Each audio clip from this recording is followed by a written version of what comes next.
Hi. Hello, everyone. Good afternoon. Welcome, everyone. I have Justin Michael to my left or right, depending on where you're seeing. I love the conversation that Justin and I just had. We're just catching up. This is the first time that we actually spoke virtually. And so we spent the last 20 minutes just kind of catching up and just lightly touching base um, on a little bit of who we are and whatnot, our interests. So this conversation, I titled it spirituality because we're going to chat a little bit about that, but we're going to keep it open for tarot. This is a dual Q&A. So Justin will ask me some questions. I'll ask him some questions. We'll go back and forth, and we'll let it flow like that. And if anyone has any questions that's watching, feel free to put them in the comments. And can you see the comments, Justin? Yes, I can. You can. Thank you. Okay. Yes, Okay. absolutely. Perfect. And then Justin can reply orally or type in something private to someone if needed. So let's get started. Justin, how are you doing today? I'm doing really, really good, actually. It's been Excellent. a really great day. I had a busy day, so including this, I had a workshop with Rachel Pollack, which was really amazing. It was so interesting and fun. But it was on the topic of tarot as a medium. So Ah, it's something different, but it was like, it's not my usual approach, but it was nice. It was okay. really, really nice. And of course, I got so much out of it, as I always do. Is it just the one class? Was it the one course, or is it going ongoing? So it's a workshop with Morbid Anatomy, which is a fantastic group they basically, Christina, I forget her last name, Marcello, I think. Okay. They run a group called Morbid Anatomy, which deals with a wide range of spiritual topics, occult topics, Mm, from tarot to, I mean, every type of thing you can imagine. They have a website, it's great, but I really enjoy their workshops. And I've taken probably 4 or 5 now with Rachel Pollack. oh I've taken wow. some with Mary Greer, but they're 1 day workshops, which is great. And that seems to work for me well because,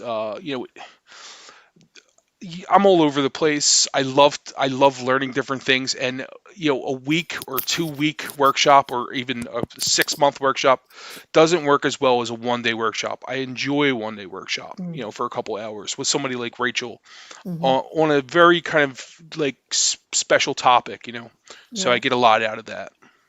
I I'm thinking some of the courses that I've taken in workshops. Um, if the person who's doing the workshop, if they're really prepared and they have all their information and whatnot, there's so much to get out of it, obviously. But I've been to a few workshops where it it really wasn't well put together, and the person had to stop and go back for notes. When you take a class, it's nice to have a flow. You want to just keep the attention of the person who is listening and not to stop and take a break or whatever to, get your notes or whatever. Yeah. Um, but I love seminars. The person, they have to have a good personality in the sense that they're really engaging to keep you drawn in. So when I take courses, I look at all this stuff. It's like, Yeah. is this person the personality? What do they have to say to keep that class and the topic interesting? Yeah. And Rachel Pollack obviously is. She's very expressive and whatnot. So She's great. I can listen to her talk about anything, yeah, honestly. I mean, it's always great to listen to, but she's so full of wisdom, and yeah, the kind of wisdom that you only get by doing something for 50 or 60 years, yep, you know. yep. So it's just and same thing with Mary Greer too. Yes, we have to respect that. And as you know, with Mary Kay Greer, and I want to thank you again for posing that question to her. I know she couldn't quite answer it because it was so broad. Um, Oh, right. The where I couldn't I remember what asked, you were. Yeah, I remember now. It was go ahead. it's What like, you? where's the direction of tarot going? Where does she think? And then she kept it pretty open. Yeah. She kept it that things. the new generation of tarot readers, they're making it more broader spectrum Yeah. to, to direct to many different ethnic groups, genders, so on and so forth. So that's very important. So I Yeah, it just was wanted to hear what she had to say, because she's so, absolutely. I love that, and maybe we can bring that up too, because I'd be yeah. interested to hear your perspective. But it's funny. She flipped it around on me and Oh, she asked me, did. and I was not prepared. I Oh, was I like, didn't. well, I missed that she part. said, well, how about you? Where do you think it's going? And I was like, oh, but, because I hadn't really thought about it, and it's such Mm, a big question. But it was yeah. kind of nice because even though I was the one that asked the question, she kind of turned it around on me. It was almost like it had that spontaneity of a live chat, Yeah. and so it was kind of genuine. But there were some things I kind of thought about after, and I was like, I wish I would have said that or this, and so But she did a teacher move. She wanted to see what you had to say. yes, And I think that's the beauty of having a really strong teacher is getting, instead of listening to the teacher, throwing these questions back at you. What do you think? What have you been taking from what I've been saying so far? And yes, I think that's a sign of a very strong mentor yeah. and guide. Yeah, I mean, she comes from that kind of teacher background, and I mean, she's very much a teacher. Mhm. And she said something and that kind of stuck with me, and now I've been working on some projects inspired by it. But she said, the best way to learn is to teach, Mhm. and that's I'm really, learning that. yeah, it's really a great kind of idea because, even if you're not teaching a whole big group of people, but that's why I started doing the videos on the Marseille series Ah, because like the idea of researching something, researching history, and then making a video on it. I learned so much doing that. You know mm, what I mean? And so when she said that, and I think it was during our interview, kind of stuck with me because it was like, that's why I do this and that, and so it benefits the person who's teaching as much as it benefits the person who's the student. You know? yes. So let me ask you the first question then. Sure. You were you already collecting tarot before you got into the Marseille, or was it Marseille first? Or, and then if so, what drew you specifically to focus more on the Marseille style of decks? Yeah. I was always interested in tarot for the last several years. Yeah. I started with the Rider Waite Smith. Mm. I didn't buy a whole lot of decks at first because I wasn't really interested. I was very choosy. I really would only take what I liked, and as a collector, not as a reading deck, Yeah. because I already had my decks as a reader, but as a collector, I really wasn't much of a collector. Um, I bought decks that I really liked, and that's at least that's the way I saw it. Yeah. Um, but then I think I got into the Tarot de Marseille unexpectedly and just not something, it wasn't something that I ever saw myself getting interested in because I thought they were boring. You Ah. know, when I first saw a Tarot de Marseille deck, I was like, really? Like, people read tarot with that? Like, and I was watching a lot of Tom Benjamin back then. I was, some other various people. Tom Benjamin was the first person that sort of introduced me to Tarot de Marseille, like years ago. And so then I got the CBD and I read the book, the CBD Tarot, and I really like or the I'm sorry, Yoav Bendov's book. I forget what it's called. Oh It has a yeah. couple different titles, but so I liked it, and then it just one day I just turned around and like all the decks that I was buying were Marseille decks, and I was like, okay. Then I was getting interested in this, and then finally it was almost exclusively Huh. in terms of I thought that in terms of Rider Waite Smith and other decks, I think I'm good, but I like having the historic decks in my collection. I really like having them. I'd like to do studies, and I like just having them as a reference. Mm. And so that's how it started. But I just fell in love with them, and And now it's Wow. like, yeah. So it's been a journey. It's been interesting. So has it greatly shifted your practice Oh with the yeah. tarot? Well, I Yeah. think so.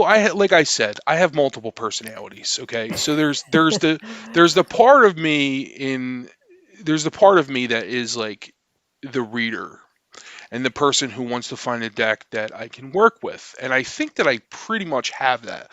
But then there's the part of me that is like the student of history, and like appreciator of tarot in Mhm. general, and like where like this great history of cardamancy, not Yeah. only cardamancy but actually playing cards. I have an extensive playing card collection also. I collect playing cards as well. Wow. Not as often, but Yeah. I like them. And so I think that's the kind of there's two aspects there. You have you as the reader, and then you have me as the person who's interested in tarot, Yeah. general. I've been seeing, and I just saw today, I can't remember the name. I was going to send you the link. Someone is doing their own version of Marseille, but using like the historic context, the images, so on and so forth. And I'm starting to see not a lot, but I know a few because Joey was asking here about the Marseille. Yeah. It seems like there's an interest, a slow growing rise towards creating Marseille decks. But Yes. I mean, how do you feel about that now? Them being Marseille being printed now versus back then, just the information, the I mean, imagery. I love that people are getting interested in it, and I've actually seen it growing. Because it happened with me. So usually, like if you step out of the box and you look what happened to yourself, it's kind of people tend to in groups behave similarly, And so I think that what I experienced with Marseille is probably going to be maybe not as widespread as some of the Mm, other decks, but yeah. I love that it's growing. And I mean, there's some great modern Tarot de Marseilles. I just got this one. I Let's didn't know see. if you know that Mendy from the Archery Tarot created a deck, which I haven't done a walkthrough of yet, and I'm going to do it. I Is hope you this the can. butterfly? Yes, that's the butterfly Okay. one. There we go. I'm going to have to tilt it. But this is based on the Wow. Angelo Valla, which was from Trieste, and this is Okay. kind of an offshoot of Tarot de Marseille. It's very inspired Wow. by, um, you know, Nice. tarot had uh, originated in Italy, and then it went to France. Probably through like France invading Italy. Then the French soldiers brought it back, and then it was really developed in France. Some people think it died out in Italy in that period. Some people think that it always existed there, but that the French sort of reintroduced tarot to the Italians Okay. in like the 1500s, 1600s. So Tarot de Marseille basically influenced some of the later Italian decks. Like if you look at the Soprafina, if you look at some of those decks, they have French titles, right? Yeah. They're made in Italy, but they have French titles. That's because they are inspired by Italian, French decks, rather. So Mhm. this is one of those, and this is Angelo Valla was an Italian Oh, that one's nice. deck creator, and the Angelo Valla is like one of the lesser known decks. Yeah. Um, It's very Mosh, simple. The yes, the exactly, imagery. yeah, It's not. and exactly, you're exactly right. And she had handwritten titles at the bottom. I'm sorry I have to tilt it Okay. for you guys No, to it's see, but okay. my light is just terrible today. So she redid this based on the historic deck, and she added some things. So I love it. I mean, I love things like this. I'm working. I saw Joey's question, and Mhm. I I have started doing like restorations and I'm sorry, I was what? just saying hi to Jonathan. Oh, I'm oh, sorry. hello everybody coming in. By the way, I don't know if I said hello to anybody. Um, but yeah. Anyway, I forgot what I was saying. What was I saying? Oh, Um, so I started redoing decks, on my own, and I'm working on a Grimaud sort of restoration. But in the meantime, I haven't finished that, but I did work with Shel David, who is East Tarot, and I started working with traditional um, playing card paper. Let's So see. this is one of my decks. This is the Shel David Jean de Dahl, so Okay. which is from Leon, which is a region in France, and Shell had restored this deck, and so I had printed it on traditional playing card paper, basically recreating the method. Is it linen? Is it the linen This playing is cardstock okay. or? So this is actually it's made with 3 layers. So let me show you the whole deck together so I can explain this better. So it's actually quite thick. Oh, wow. Yeah. So let me tell you what I've done with Huh. this. So it took me a lot of buying different papers, different methods of printing. I was laser printing for a while. That didn't work out. I'm actually to ink printing now. I work with like pigment-based inks, and I print now on a French Verger paper, like a very laid paper, which is the kind of paper that would have been used in the time that this was created. So in those days, they most of the paper, not all, but there were different types, but laid finish paper. I don't know if you can see that. You can maybe see Yeah. the lines on there. You can That's your see this. logo. You can see the soap. Yeah. So this isn't what the deck's like. I just put my logo is on here because I didn't want to waste ink on the backs. This was an experimental deck. Okay. And then I have a rubber stamp, which I just stamp my logo on for me personally because it's my deck. Yeah. But basically, what I did was I do the same method that they did, back in the days of the Jean Dudal, which is 3 layers. You have a core sheet and 2 outer sheets. The Okay. core sheet I use a very kind of short grained um, cartridge paper, short fibers, Okay. which is a bit thicker and kind of rigid. And then the 2 outer sheets are a very like high quality French Verger. Okay. And the result, I mean, there's nothing like this in my collection. I mean, like I love the way it shuffles. My issue has been the image itself. So it's very rustic looking. Which is Um, good.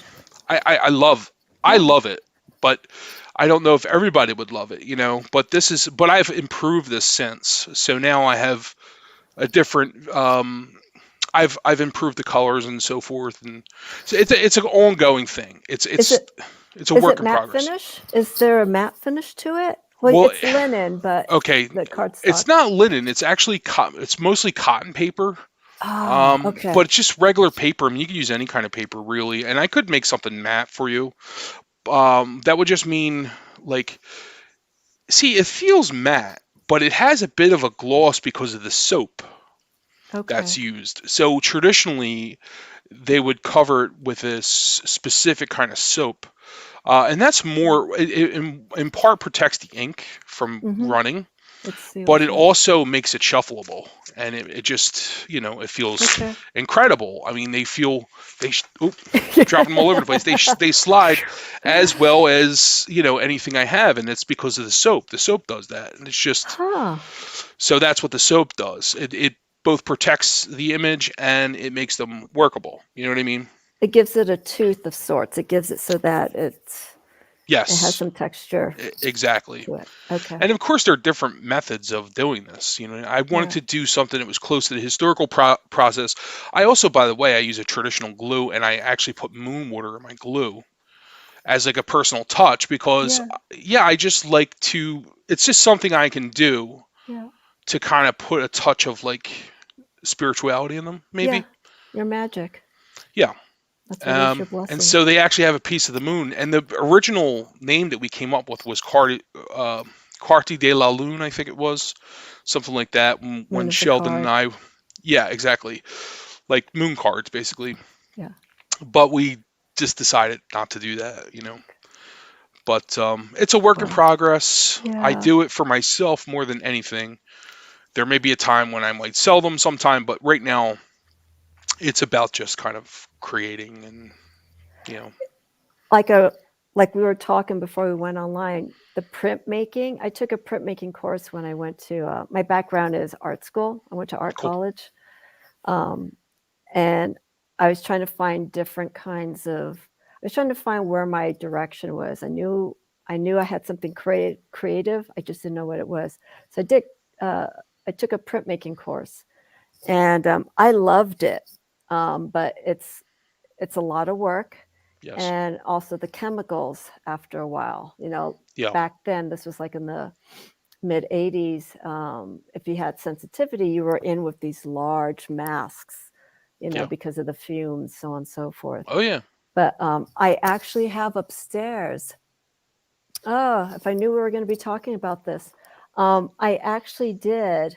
I think it was one of the court cards. I think I did like the King of Clubs or King of Swords. I created a stencil, and because one of the projects was to create an image where you're working with multiple colors and learning how to use the layers of the colors, learn about registration, so on and Yeah. so forth. So I just thought right off the bat, how about a playing card? How about one of these playing cards? And I still have it upstairs, but I didn't get it. The registration was off, so you could see a little bit of spacing right around it. But and also took an art history course. So combination of that class and art history, I learned how painstaking, especially back in those hundreds of years, it was to create things, Yes. books, all of that. Yeah. Because of the process, so on and so forth. Yeah. Exactly. It is, like I said, a work of art. So if you find something, Justin, and you got it, go with it, because then you can modify it from there. You find your own Yeah. your own way of, creating these decks in your own style, and it becomes yours. Yeah. Keeping plates, all of that stuff. Yeah. Yeah, I'm very interested in stenciling, and my friend Shell is, who's East Tarot. If anybody's interested in checking him out, he's on YouTube as well. And he has a whole bunch of decks he's restored, historic, but they're not for sale as of right now, but maybe someday soon they Yeah. will be. But it's just fun to watch how he works, and you really learn a lot about how cards were made historically, and in terms of the stenciling process and all of that. So It looks like we have quite a few people who've done printmaking. Jonathan and Gerald at summer camp. very cool. Yeah, I've always been interested in printing. It's funny. I think it's because I read Ben Franklin's autobiography when I Okay. was young, and he was a printer, Yeah. and I just like the idea of an old print shop is just, it's always been fascinating to me, and I think that that's part of the thing that attracted me about the Tarot de Marseille, was that it had this great card making history Yeah. that we kind of know about. Because of like people like Flournoy, Jean-Claude Flournoy, and Chris Haydar, and all these early kind of Tarot de Marseille people, and now they're just really great historians. You know, it's it's amazing where tarot can lead a person in terms of learning things, and everybody has their own idea of what they want to do with the tarot.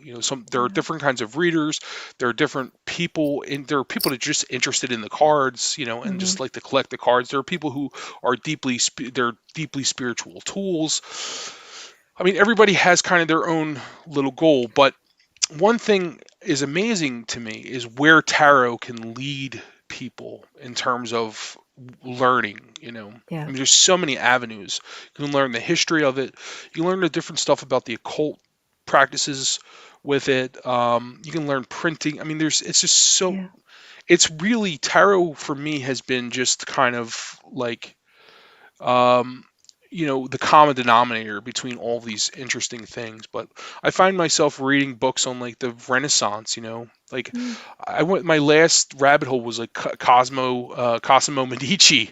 I read a book on the Medici family because I was like, I was getting interested in the Italian Renaissance because of the tarot Yeah. aspect. But I had certain questions in my mind about tarot that I wanted to answer, and so I had to familiarize myself with the history of Italy in order to be able to do that. I had to do the same thing with France too. Like when I was learning about French cards, I read a book on French history because I wanted to know what was going on during those periods. I was thinking as you were saying this, and I don't know if this has crossed your mind somewhere down the line, I feel, Justin, you should make a trip either to France or Italy and take a printmaking course, because I think I wouldn't be surprised if they offer courses or at least Yeah, classes of sorts to, the history, but you're right yeah, there at the location, I know. possibly working with those machines that they It have. would And be nice. It that would would be be. wonderful. It would be nice, and who knows? I would of course love to do that, but I don't know. You put it out there in the universe, and maybe it'll happen someday. You never know. Yeah. Maybe when Yeah. I'm 80 and retired. Something to kill the time with. Yeah, exactly. No, but yeah, I mean, definitely have to get to Italy and France. I mean, visit some of these amazing cities, places like Lyon and Paris.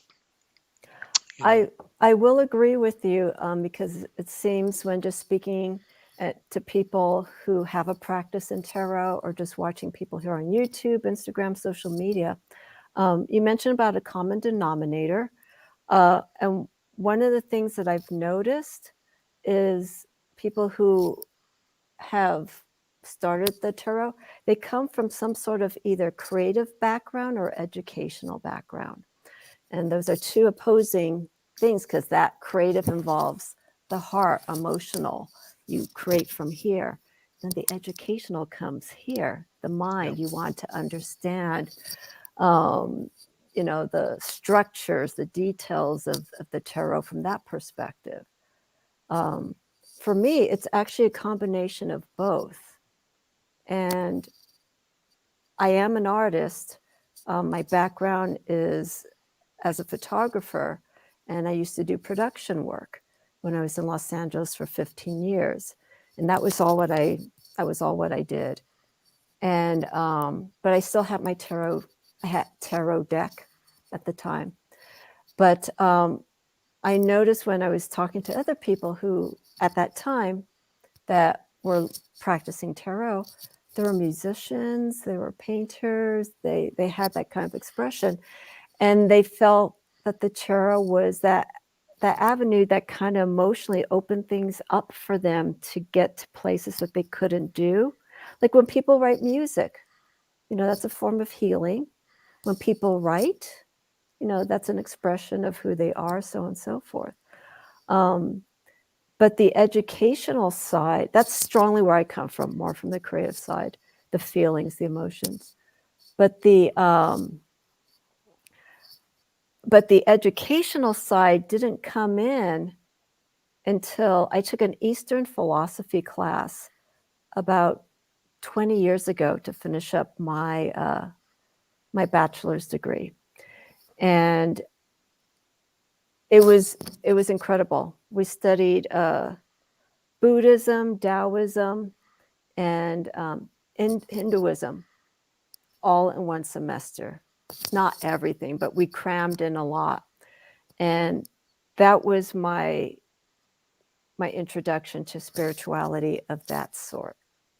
And not too long afterwards, I started doing yoga, and that just changed everything. So it kind of came full circle for me, how I came into tarot. Tarot was there, but then as I went on and I looked and I spoke to other people, I was introduced to other things. And then I explored these things that were of interest to me. And then I found what worked for me, just like you. You find what works best for you, and you go with it. So I feel like I've explored a little bit of everything. And where I am right now, sorry, I'm on a long tangent, but this is what this conversation's about. My whole life has been one long tangent. Don't worry about it. But where I am right now with my practice, I'm actually at a turning point, and I was reading. I can't remember. It's the apps on my phone.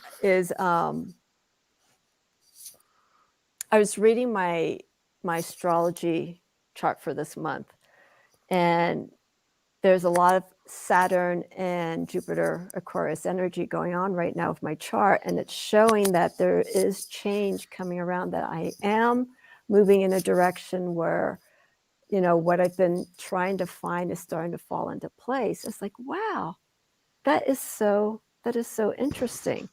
But yeah, you know, it leads you to one thing to another. You know, right now we're talking about this. You can end up, you know, I don't know, teaching a class in something, I don't know, related to the Marseille of some sort. You may end up being a teacher. We don't know where all this is going to take us.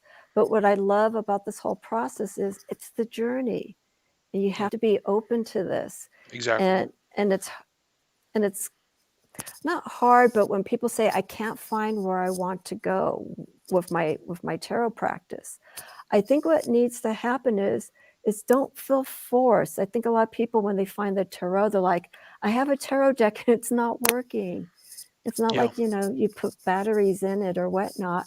You have to be open and you have to be ready for it. So I do agree that tarot is for everyone, but you have to understand that it's not like a piece of food. It's not something that you can easily consume and you're going to enjoy it. You're going to have to spend time to understand, you know, the nuances. It's a lot of cards, you know, and you have to really get familiar with the entire arcanum to really understand.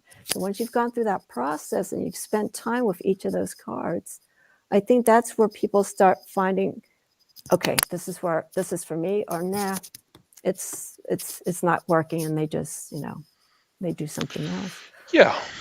I mean, one interesting piece of advice that Rachel Pollack gave me when the first time I interviewed her, she said you have to develop almost like a romantic relationship with the cards. Mm-hmm. Yeah. And when she said that, I was kind of like, I kind of knew what she meant, but I think I've learned so much since then. But like, I absolutely learned like kind of what she meant, and that's more my focus. But the other part is, I think that people to maybe, I don't know, give my 2 cents on the topic of like the tarot not working or whatever. I think people have to play more with tarot. You have to play you know. That's what tarot is, and you know, you'll find like great meaning in things if you want to, just like you'll find great meaning in synchronicity and things, and anything else that you put your heart into. Yeah, you really have to want to, you know, embrace this, you know. And I make reference, I'm at my reading table right now and I'm looking at my table, and I'll show it to you offline when we're done. It's a family. I make reference that this is my family. And the first tarot deck I had was the RWS. And it was perfect timing when I needed it the most. And it got me through a lot of stuff in my late 20s. And I'm holding on to that deck. And then the second deck that I got after that is Turo Marchetti's the Gilda Tarot. That came out 2001 or 2002. Okay. And it was something completely different. When I was looking for a second deck, I wanted something that had color and that was very, very energetic. And I don't know if you're familiar with his decks. His decks are they're very vivid. They're digital art in a sense. Yeah. But the complete opposite energy of RWS. It was very fiery. It was very, you know, had that kind of energy. So I held on to that deck for about 15 years. I only worked with 2 decks for 15 years. Cool. Because it felt right for me, and I didn't want any other deck. And then I stopped. And then I stopped the tarot. I got production work start picking up, and you know, my hours are crazy. So I stopped for a long period of time and then came back to the tarot probably about 6 years ago. It just started calling to me, and I moved, got to where I am here in the mountains, and that's when things really shifted. And then the last 2 years, I was finding Instagram. I discovered this tarot community of sorts, people. It's just like, wow, I've Yeah. missed a chunk of time, and there's been an explosion of decks that Yeah. have come out. Yeah. And so it's, you know, Yeah. I It's sit on my amazing. hands. I sit on my hands, so that's why I don't collect. You know what? I don't blame you. And honestly, like, I have come to a point now where I don't just buy everything I want. I do not do that. Like, there are certain things that kill me that I want, and I'm just like, no, because I'm not going to use it, and Yeah. it doesn't serve a purpose for me, so I don't. And look, like, if you could afford it and have this, for me, primarily, it's just a matter of space. I just run out of space, and I don't want my whole house to be taken over with decks. I mean, like, maybe someday, when we get a bigger house and I have like the tarot room, Yeah. I can do that. But Steven gets annoyed because my decks are, but it's not just decks. Like, I have a lot of books. I mean, probably for every tarot deck I have 2 books. Oh my. Easily. But now I've stopped buying books. I buy only digital. Well, I have memberships to Scribd and to Amazon Kindle, Okay. so that I mostly, like, there's a book now I'm reading on trees because I've gotten interested in trees, tree magic, and I forget the name of the author. I'll have to tell you now because the book is brilliant, and I'm Okay. really interested in the Ogham. I'm learning the Ogham now. That's really where my energy's been the last few weeks. Look at So that. yeah, it's crazy. But let me just tell you what the book is. It's called The Magic of Trees. Let's see here. Tree Magic by Sandra Keynes. Connecting Keene. Kynes. Yes. Okay, like Milton Keynes. Okay, connecting with the spirit and wisdom of the trees. What I like about this book, and what I really like about it, is it's a little piece of kind of every tradition. It focuses on the Celtic stuff, but it also focuses on Norse and just talks about the trees. Mentions the elm. I think it's a good introductory level book for me because I'm a beginner at the elm. Like, I've made my own staves quite a few years ago. I went on like a little bit of a kick, but all of my energy had been on tarot, and I've just been getting called to the trees lately. I don't know what it is, but um, you know, I've just become more interested. We'll start it with my ash tree in my front yard. I know this is real. Talk about tangents.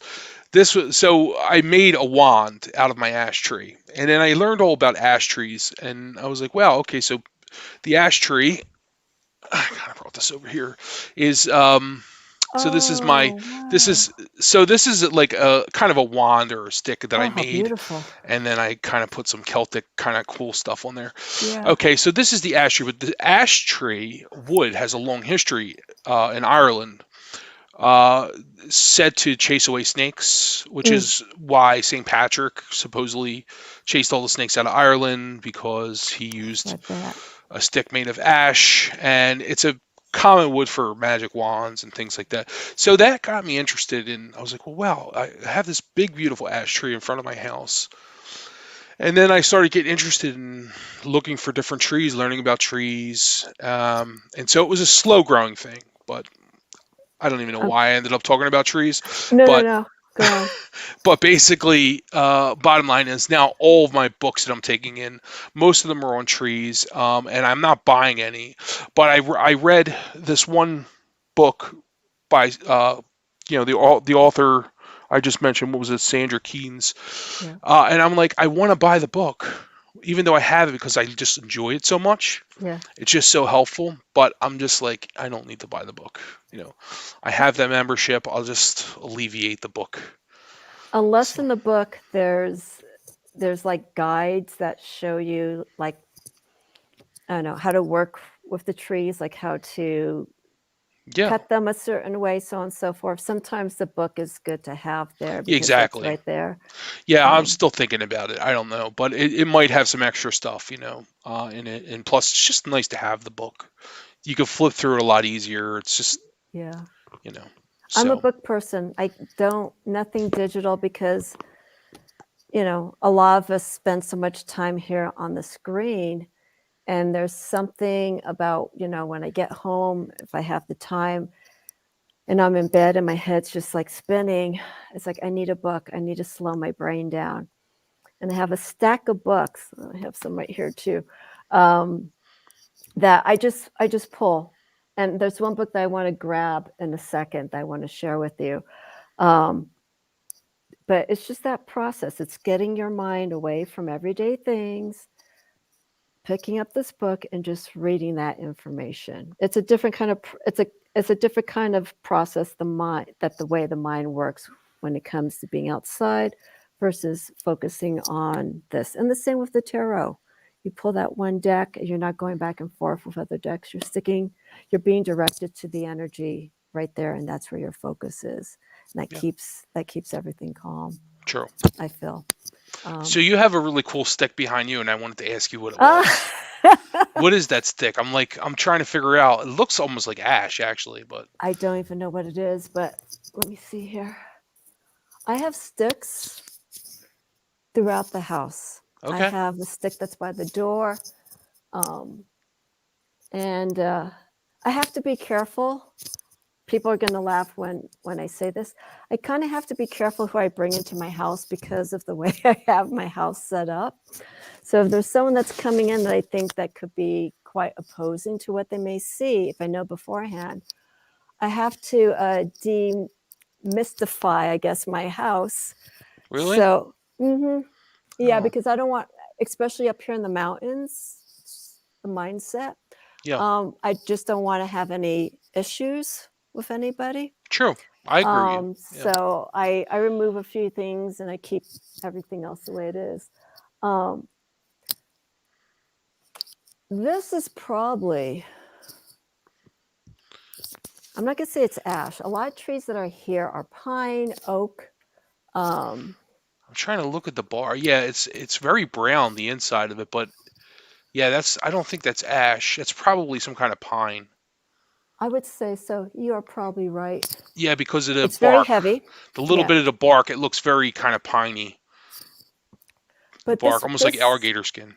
Yeah, this was very impressive. So I was going to use this as a walking stick, but it has too much weight on it. Yeah. But because of its energy, it's very strong. I keep it right here behind me. And Well, it's amazing how we end up bringing sticks home. Like we're that kind of people. I just brought one home the other day. It's a beechwood, and I'm kind of disappointed that the beechwood is not on a part of the ohm, but I'm kind of making it on the ohm for me. You make it for what it is. Yeah, exactly. I always loved beech. I think it's a beautiful, beautiful wood. I want to step away for a quick second. Go ahead. This book because there's this, and everyone, I'm sorry we are not ignoring you, but if you have any questions, no, I'm going to address the chat for right now. I'll go through the chat and talk to everybody. So, Joey, I've been seeing your comments, and I really, really appreciate the kind words. That was really nice. Yeah, I don't know. It's kind of weird, like how the ohm kind of is just calling to me now. Like I've always been interested in it, but it's just I think it's just a combination of being interested in the woods and just kind of the idea of like trees are like just like magical kind of entities. You know what I mean? And like and they give us life in a lot of ways. Like we get oxygen from trees. We're very kind of symbiotic almost with trees. So let's see. Jonathan tries to keep his creative and I'm ready to click on the things like I can put them up. Creative and educated sides balance with each other. I agree with that. Something about the Archangel Gabriel here is the keeper of all metaphysical tools, including tarot and instruments in the right hands. It's a tool to all the worlds possible. I always was interested in Gabriel. I like Gabriel. I actually grew up near a St. Gabriel school, and I played football for St. Gabriel's because the school I went to, St. Aloysius, didn't have a football team. So I played football for St. Gabriel's. Very Irish parish. It was my great-grandfather's parish. All Irish people. In fact, the leprechaun was their mascot. Like Get out.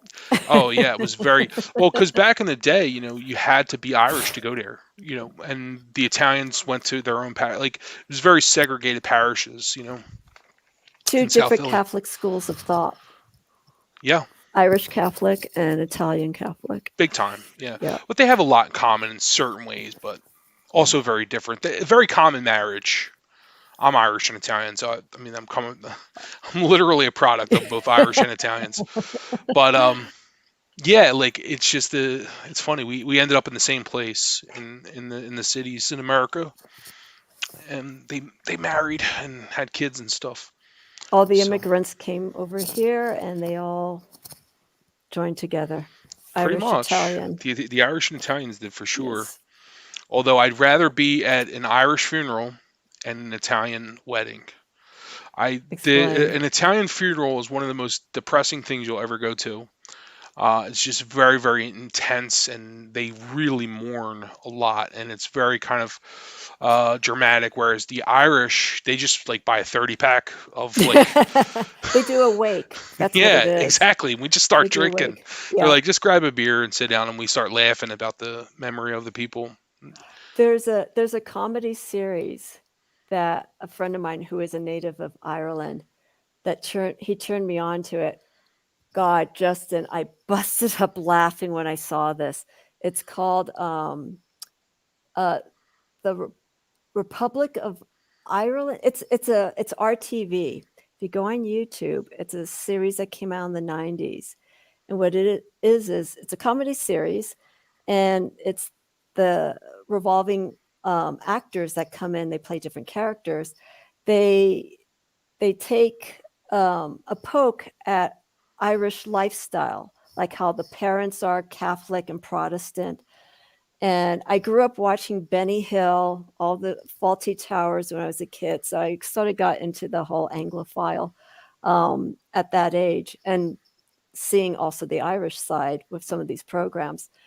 And it is so funny. And they Yeah. do talk about they there's a sketch about an Irish wedding, that how everything goes wrong does go wrong, but they Yeah. do it from the Irish perspective, and it is so Yeah. flippin' hilarious. And it's probably funny because it's Oh, true, and yeah, that's yeah, really, that's just it.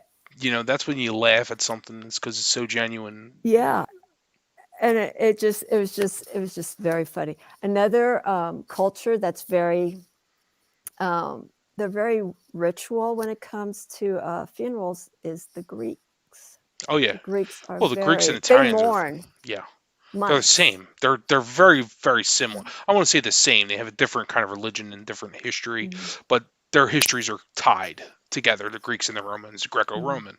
Yeah, Um, and yeah, I mean, as far as mourning and stuff, they are very, very intense. They're yeah, really.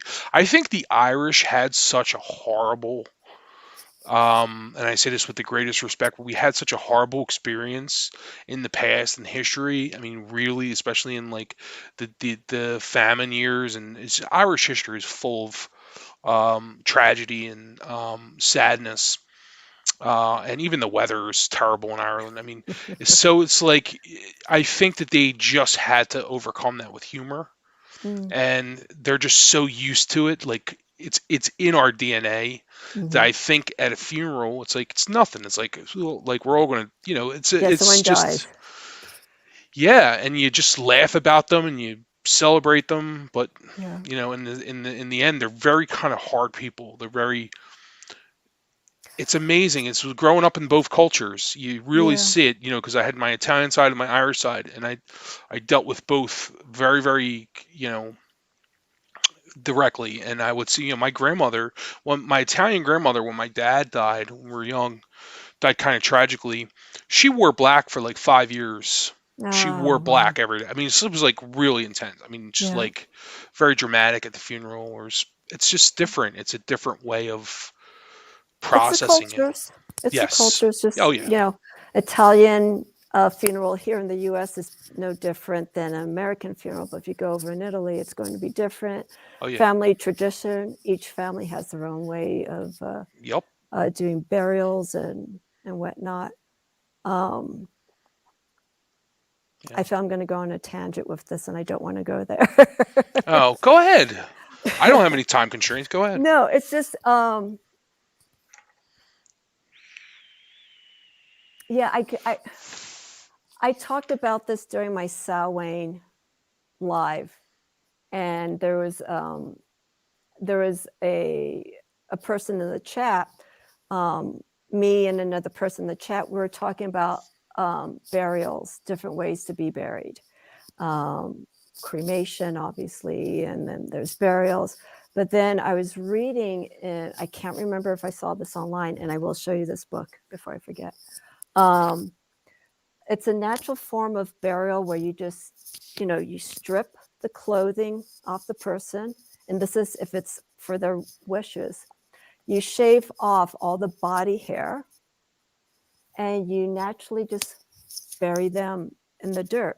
And just like ashes to ashes, dust to dust, everything goes back to earth. So you let the natural organisms of earth do its job to decompose the body, and it just goes back to earth. Yeah. And so I thought that was actually quite beautiful, but I know in the US that is not proper. I agree with you. I think it's beautiful too. I don't know. Well, like the idea, I guess, that the earth, that like the decomposition process is evil or something. Like being in the Yeah, dirt is evil or disrespectful. But really, there is a beauty to that. yeah. But I think the article that I was reading was coming from someone who has a pagan practice for quite some time, and I think they were talking along the lines of death and the whole process, and if they were to be buried, how they would like to be put away. Yeah. I'd like to be cremated. So everyone who's watching this, you're hearing it right now. I'd like to be cremated. I always And wanted to just be spread buried apart. traditionally, but I don't know. I'm kind of on a transitional period now. Cremation seems so efficient. And I don't want to burden my relatives as they get older. But when you're younger, you picture it as like I want a Viking funeral or something. Like, no, it's not going to happen, man. You're Yeah. not a Viking. You're Well, not going to get here, the Viking funeral. I'd like that, but unfortunately, it's not going to happen. if I was to choose any kind of burial, I'd have to be flown over there. Mummification. Yeah, Yeah. that would be cool.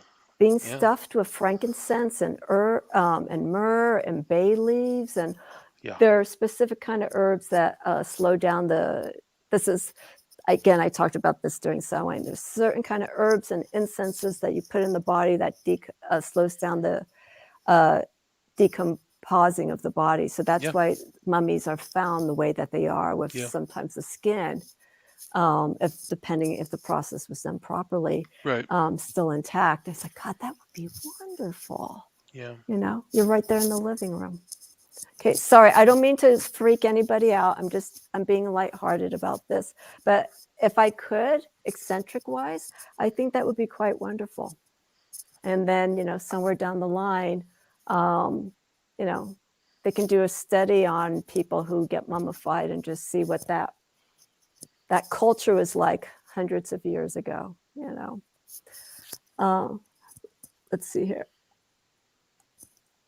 Yeah, I was looking at the. Were you looking at Jen's? I was actually. Yeah, thank you, Jen, for that. Yeah, it has been interesting, and where I grew up is very much that way. It's very kind of multiple. Actually, now I'm experiencing like a lot of Mexican culture now because we have like a big Mexican community here. Oh, Well, wow. South Philadelphia has been, like my nieces are Mexican. My sister's husband is Mexican, and so I go to parties. I have Mexican milk cake and stuff. It's just like it's great kind of cultural That's celebration. experience. Yeah, it gets more and more as I get older, and like everybody's has seemed to lightened up more about diversity. Do they do Dia de los Muertos over there in Philadelphia? They have. So I've been to some cool. They have some cool Mexican wood shops on 9th Street. If you ever come, I'll have to take you. They have Okay. like you could buy like the saints statues, and they have like Yeah. all these really cool shops. And I go there often. I have a bunch of like angels and things I bought there. Incense, little booklets, prayer books and stuff. Because they're very Catholic, but they're also very kind of witchy. But Yeah. they do have in those stores some things with Santa Muerte. I'm not super familiar with that. But There's a town in Mexico. I have to put Jonathan's comment up. Yes. There's a town in Mexico. I cannot remember. I can't remember the name of the town. It was told to me like about a month ago, around the time of Halloween. that it is the place that you go to in Mexico to celebrate Dia de los Muertos. It's a town. Everything Oh, shuts down, and it's just like it's. it's not Um, Mexico City. I thought it no, was no, in somewhere in no, Mexico City. no. It's Okay. a small town. It's a small Okay. Yeah. town, Okay. and you could Google and probably find it. But Yeah. people who know it, they go there if they really want Yeah. that kind of experience. We have them here throughout because California is a very heavy uh, Hispanic uh, community. And so Riverside's the nearest city to where I am. San Bernardino's the next city. All these cities throughout here in Southern California, they have um, different kinds of festivals. And in Los Angeles, there's the Day of the Dead, and they actually hold it at a cemetery. So they Wow. convert the entire cemetery and they put a stage, not over, everyone's respectful of the tomb, so they're not partying and dancing on tombstones or anything like that. There's separate spaces, but they have vendors, and it's tens of thousands of people. It was nice when it first started, but now it's a bit too crowded because it's very popular. But it's wonderful, to go to events like that, different cultures, see Yeah. how they celebrate, or how they respect, those who've passed on. They Yeah. celebrate in Mexico, just like you were saying, um, Yeah. like in Ireland. They Yeah. mourn and they put up the altars, but they remember. They hold the shrine. They have the shrines and they talk. It's kind of hard for me though, because when someone passes away, like I was saying to you offline, I'm very sensitive. I can't go to a wake because I'll just be in the corner there just thinking, God, this person's gone. How can you celebrate?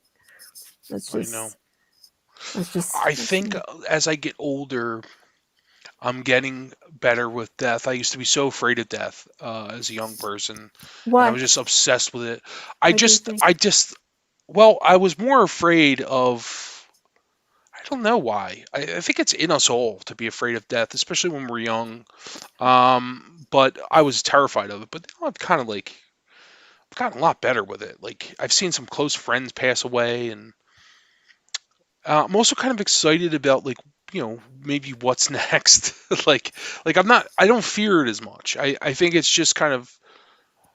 I also kind of think, and without getting in a really big tangent here, but I think that time is kind of like there's a bit of an illusion with time. I don't think I think we experience time as linear, but I think that for some reason I feel like something that is seemingly the end isn't necessarily the end. It might be, Yeah.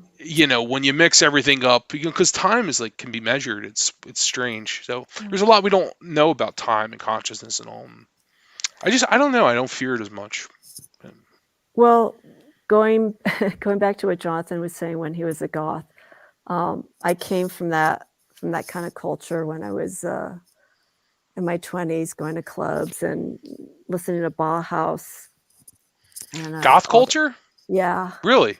yeah. I could show you photos, but that we'll do that another time. I mean, that's funny. Okay, go ahead, continue. I was But it came from a place where I already had an interest in the unknown, and that came from my cousin who babysat me when I was a kid.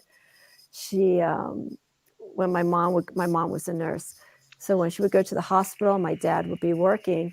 Um, she I would go to her apartment, and she's like, "Remember, don't tell your mom this. We watch horror movies." And just stuff of that. And she was very gentle when it came to that, in the sense that she wasn't showing me graphic stuff or anything. But what was interesting is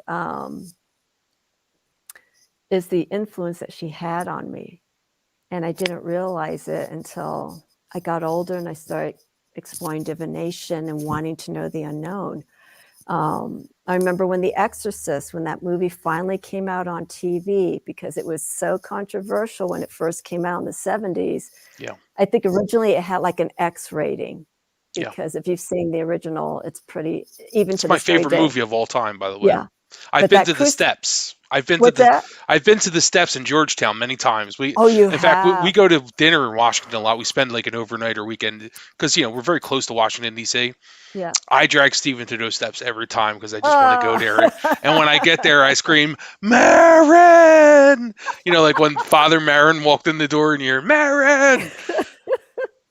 I worship that movie. It's like that's like a shrine to me when I go there because Well, I think it's the most terrifying movie ever. oh, I agree. To have a film, and even to this very day, go through so many different genres, and it still frightens people. So when it first came on TV, it was like the world premiere. It wasn't the US premiere, it was the world premiere of The Exorcist, Yeah. heavily edited. And I told my mom, could you stay in the living room? Because I didn't know what to expect. So she did, and I was watching it, and it was fine. But I could only imagine eventually I did see some, like the director's cut and some other cuts of it. And that cross scene, even to this very day, Yeah. is just really wow. Yeah. That's just like wow. Yeah. So, And in the 70s, I mean, what was that? God, 1972 was that? What yeah, year did that early come out? 70s. Yeah, it came out the Vietnam same year as The War. Godfather. Because The Yeah. Godfather came out in 72 too. I remember. And Yeah. The Exorcist also. It was 72 or 73, I think. All these hard films that were hitting all these topics, hard The topics. 70s were great for films. Yeah, Some of the best films ever made I agree. came out in the 70s. The 80s were kind of I mean, they were kind of good for cheesy films, but I feel like the They're like 70s and splatter. the 90s were the two best periods in the last 50 years. I feel like because So the movies from the 90s were great. I mean, I think the late 80s, I think it was it was, no. When did Halloween come out? No, I think that was Halloween 1 1980. was early 80s. Steven, what Yeah. year did Halloween come out? What year did Halloween come out? The movie Halloween 1. 1978, he Yeah. says. Yeah. Yeah, I have the book, Gerald. He typed in. I've only gotten through part of it. I have The Exorcist and I have The Shining. And back then people were saying, read the book. The book is better than the movie. Yeah. Because, you can't do an entire book, Yeah. and put it into a movie. The Shining was one of those films too that was very memorable, just cinematically, Yeah. coming from a creative perspective. A beautiful film, and I think about it each time when it snows here during the winter months. Yeah, it And was I don't know what type of film they used, but it was great. It was high quality film, and it was just so pretty. I don't it know was what just it the was about the shots. 70s and the Everything was shots. wide. Yeah, Stanley everything was wide. Yeah. Kubrick did these beautiful cinematic wide shots, and I think he was a person, one of many, but primarily him, to really change the way that people would shoot certain Yeah. film or shoot certain scenes. I thought it was just beautiful. Um, Yeah. but okay, so let me. Yeah, we should probably get back to our original conversation. Huh? Ancient ways, reclaiming pagan traditions. Okay, very interesting. So this book, we're going back to the trees. And everyone, thanks for humoring us. Like I said, this is just, we're right off the cuff. And here, there's a section when we were talking about trees. Oh, one sec. I need to read the book, The Exorcist. I never read it. Is it a boy or a girl in the book? It's a boy, isn't it? In the book? What do you mean? The Gerald. character? Yeah, the character. Is it not Well, Reagan? Is it the book by by Friedkin. Well, no, he's the no, not Freakin director. was the director. It was Oh, Blatty. well, yeah, It was William Peter Peter Blatty. Blatty. Yeah. Um, the story is based on a young boy. Yeah. So it is actually based on an original Yeah. thing of possession. But where is this? Oh, here it is. Okay.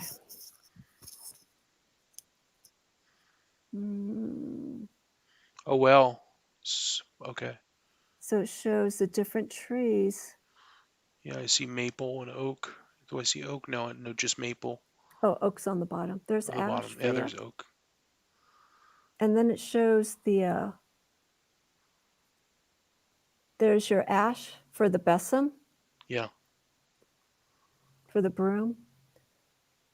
And then it shows all the Oh, magic that's right. cards They used. make they made The brooms out besoms, of ash. Okay. correct. There's 3 parts to the broom. There's ash, willow, and then there's one other part because, Is it ash leaves or the wood? Sorry. I think it's actually the wood. And then there's the binding.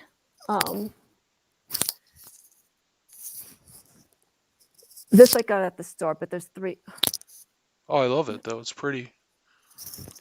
So back in the days, it would be 3 parts. Separate kind of wood for this to hold it. For this, the handle, a separate kind of wood.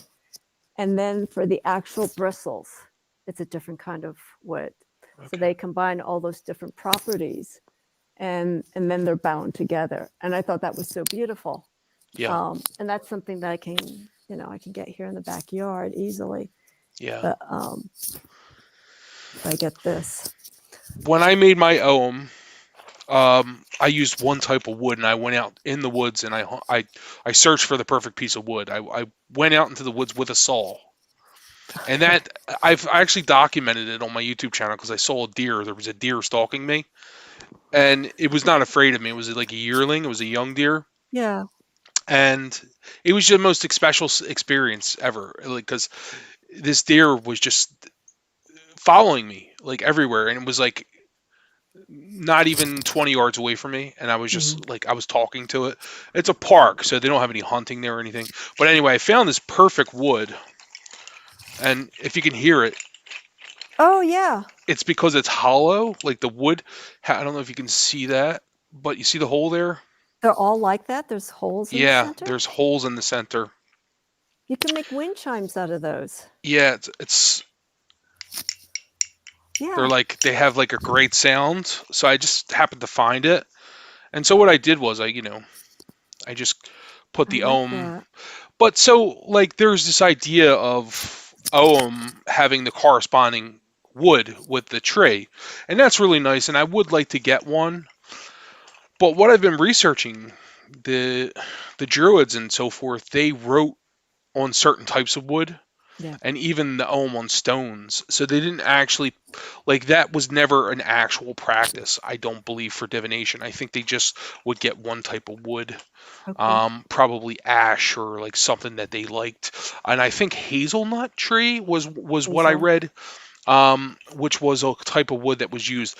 Now I don't know what kind of wood this is. I should like polish them up with like lemon oil Yeah, I was gonna because say those are beautiful. yeah, they're real. They have this really red kind of color to them. Yeah, can't see Um, it too much, but yeah, sorry, but no, it's okay. it's very burgundy kind of color. And so Wow. I just really liked it, and I did this a few years ago, and I made 25 of them. I included the 5, for Feta, the new ones, Yeah. but I'm still learning them, But I would like to get a full set of all the different woods. I tried to make it myself, and I found about 4 of them.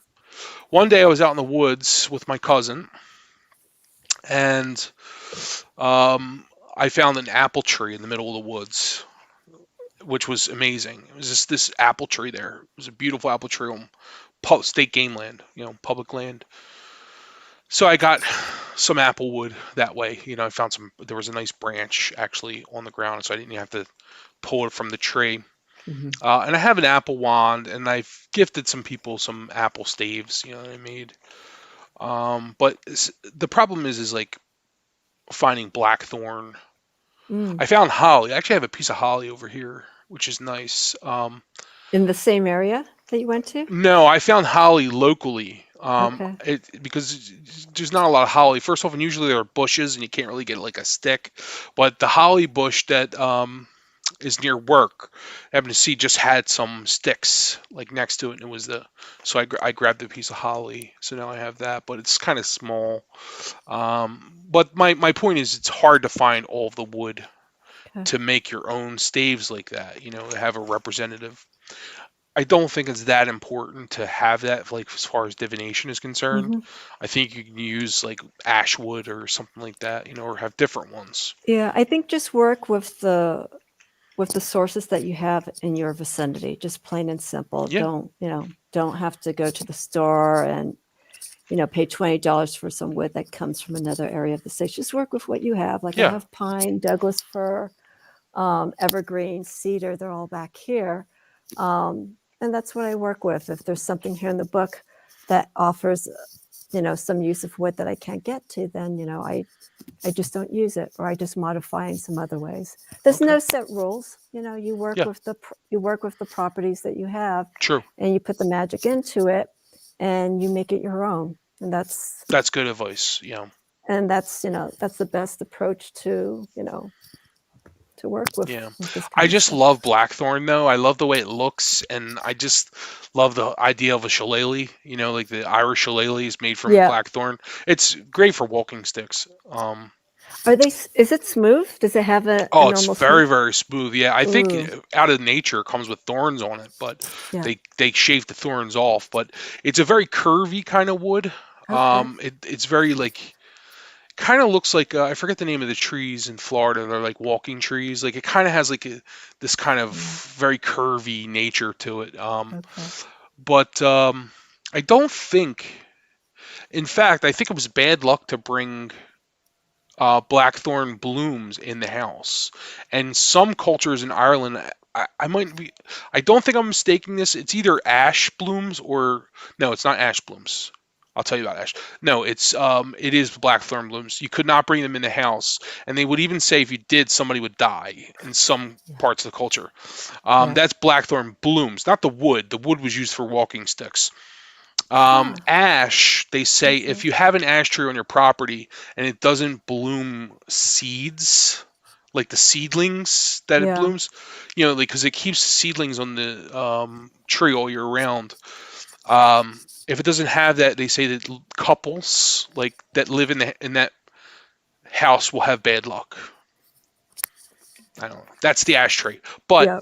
the wood itself it's actually very kind of watery properties, like from what I was reading. Yeah, Um, there are woods that hold different kinds of energy, like oak.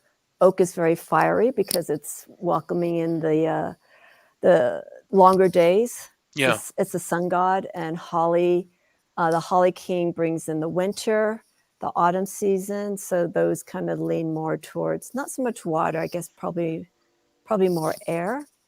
But each of these trees um, in books, I remember reading just very briefly that they hold actually elemental properties. yeah. So that's The only another reason I aspect. said it was watery is because you could put it in your room, like under your pillow for dream work, like to like Ah, increase dreams. uh-huh. This is according to this book Okay. that I'm reading. So Is there a scent? How would you be able to describe the black wood? I mean, it's going to smell like you wood, but mean is it sweet? ash or which wood are you referring? The Blackthorn. blackthorn. Oh, Yeah. blackthorn. I don't have any of that because that's like grows mostly in Ireland, and the UK. Although there are some places here that have it. That's why I was saying it's hard to find, but I love it. You know what I mean? So I Let me want to get some, let but me the ask kind, Jezebel. Oops, yeah. sorry. Jezebel mentioned here. Jezebel, do you know of blackthorn? And I'm sorry, I didn't mean to cut you off, No, you're Justin. fine. Jezebel, does blackthorn have a smell of some sort? When you break the wood, does it have a certain kind of smell? Is it a little bit on the sweet, woody side? I always smell wood when I go Yeah, outside because it smells differently in the summer months when it starts heating up. Some of the trees here they emit like a honey, sweet, woody smell. It is so lovely. And then here in the winter months, when the wood gets wet, has that yeah. musty, earthy tree smell to it. Um, Do you notice that the head of this looks like an animal of some sort, like a beak? Like it does. it looks like a giraffe of some sort. And you see it as a I actually giraffe. carved notches in it. Oh my I god! carved notches like just to grab it, just because I was bored and I like carving stuff. But yeah, it's kind of cool. is I love it this is it stick. Is it coated? Did you put a No, shellac I over it? didn't. You I did should. not. I left it. Should I? Okay. Yeah, I was because thinking maybe just lemon oil, or yeah, I could put some soap or something on it. here, I'll show you this. I know it doesn't look so good here. This is manzanita. And these are very the wood for the manzanita trees. They grow tiny apples like manzana Okay. for Spanish for apples. And this wood, when it gets wet, it can look like skin. And so I found a really good piece about a year ago, and I fell in love with it, and I shellacked it, and I should it get has some shellac. I thought yeah, about that actually, with some other things that I have going on.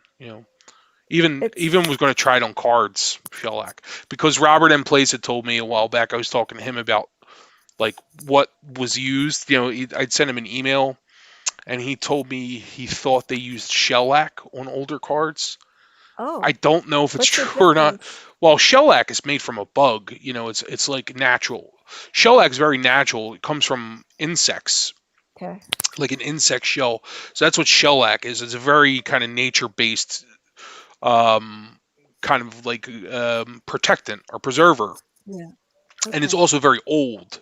okay, They use shellac like it's one of the oldest kind of varnishes, natural varnishes that we have. It's completely natural.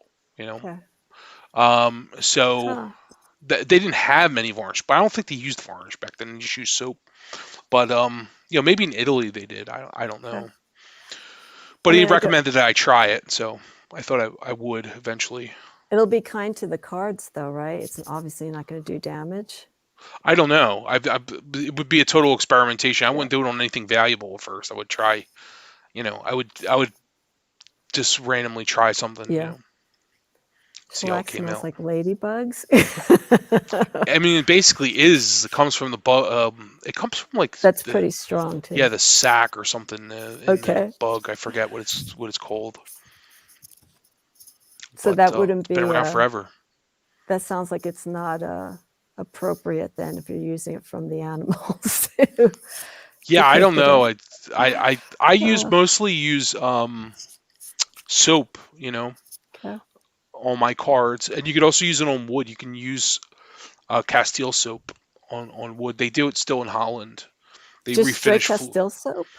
Yeah, the bar though. Actually, well, they Okay. comes in liquid form too. I think, and in Holland they might use the liquid, Okay. but I use bar and I rub it off. But I know that there's a floor finish in Holland. It's still common to this day where they Hmm. use Castile soap. They polish the floors with it. I can't use Dr. Bronner's or anything like that, right? I think you could if it's natural. You could try it. If it says Castile soap, Yeah. it's limited ingredients. It means it's only oil, really. It's probably it's Noted. probably olive oil and like or vegetable oil or like coconut oil or something. You have to try it, but I don't I actually make my own. It's pretty easy. Yeah. Dr. Bronner's has they're scented. They Oh, have okay. plain, but there's other chemicals in it. You put it on the body, you use it to clean yourself. Yeah. So I don't think you can put that on. So it's not Castile soap then. It's probably It calls it it Castile is. soap. It is?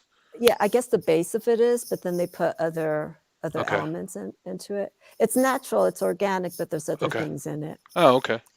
Did you see Interesting. Jezebel's question here?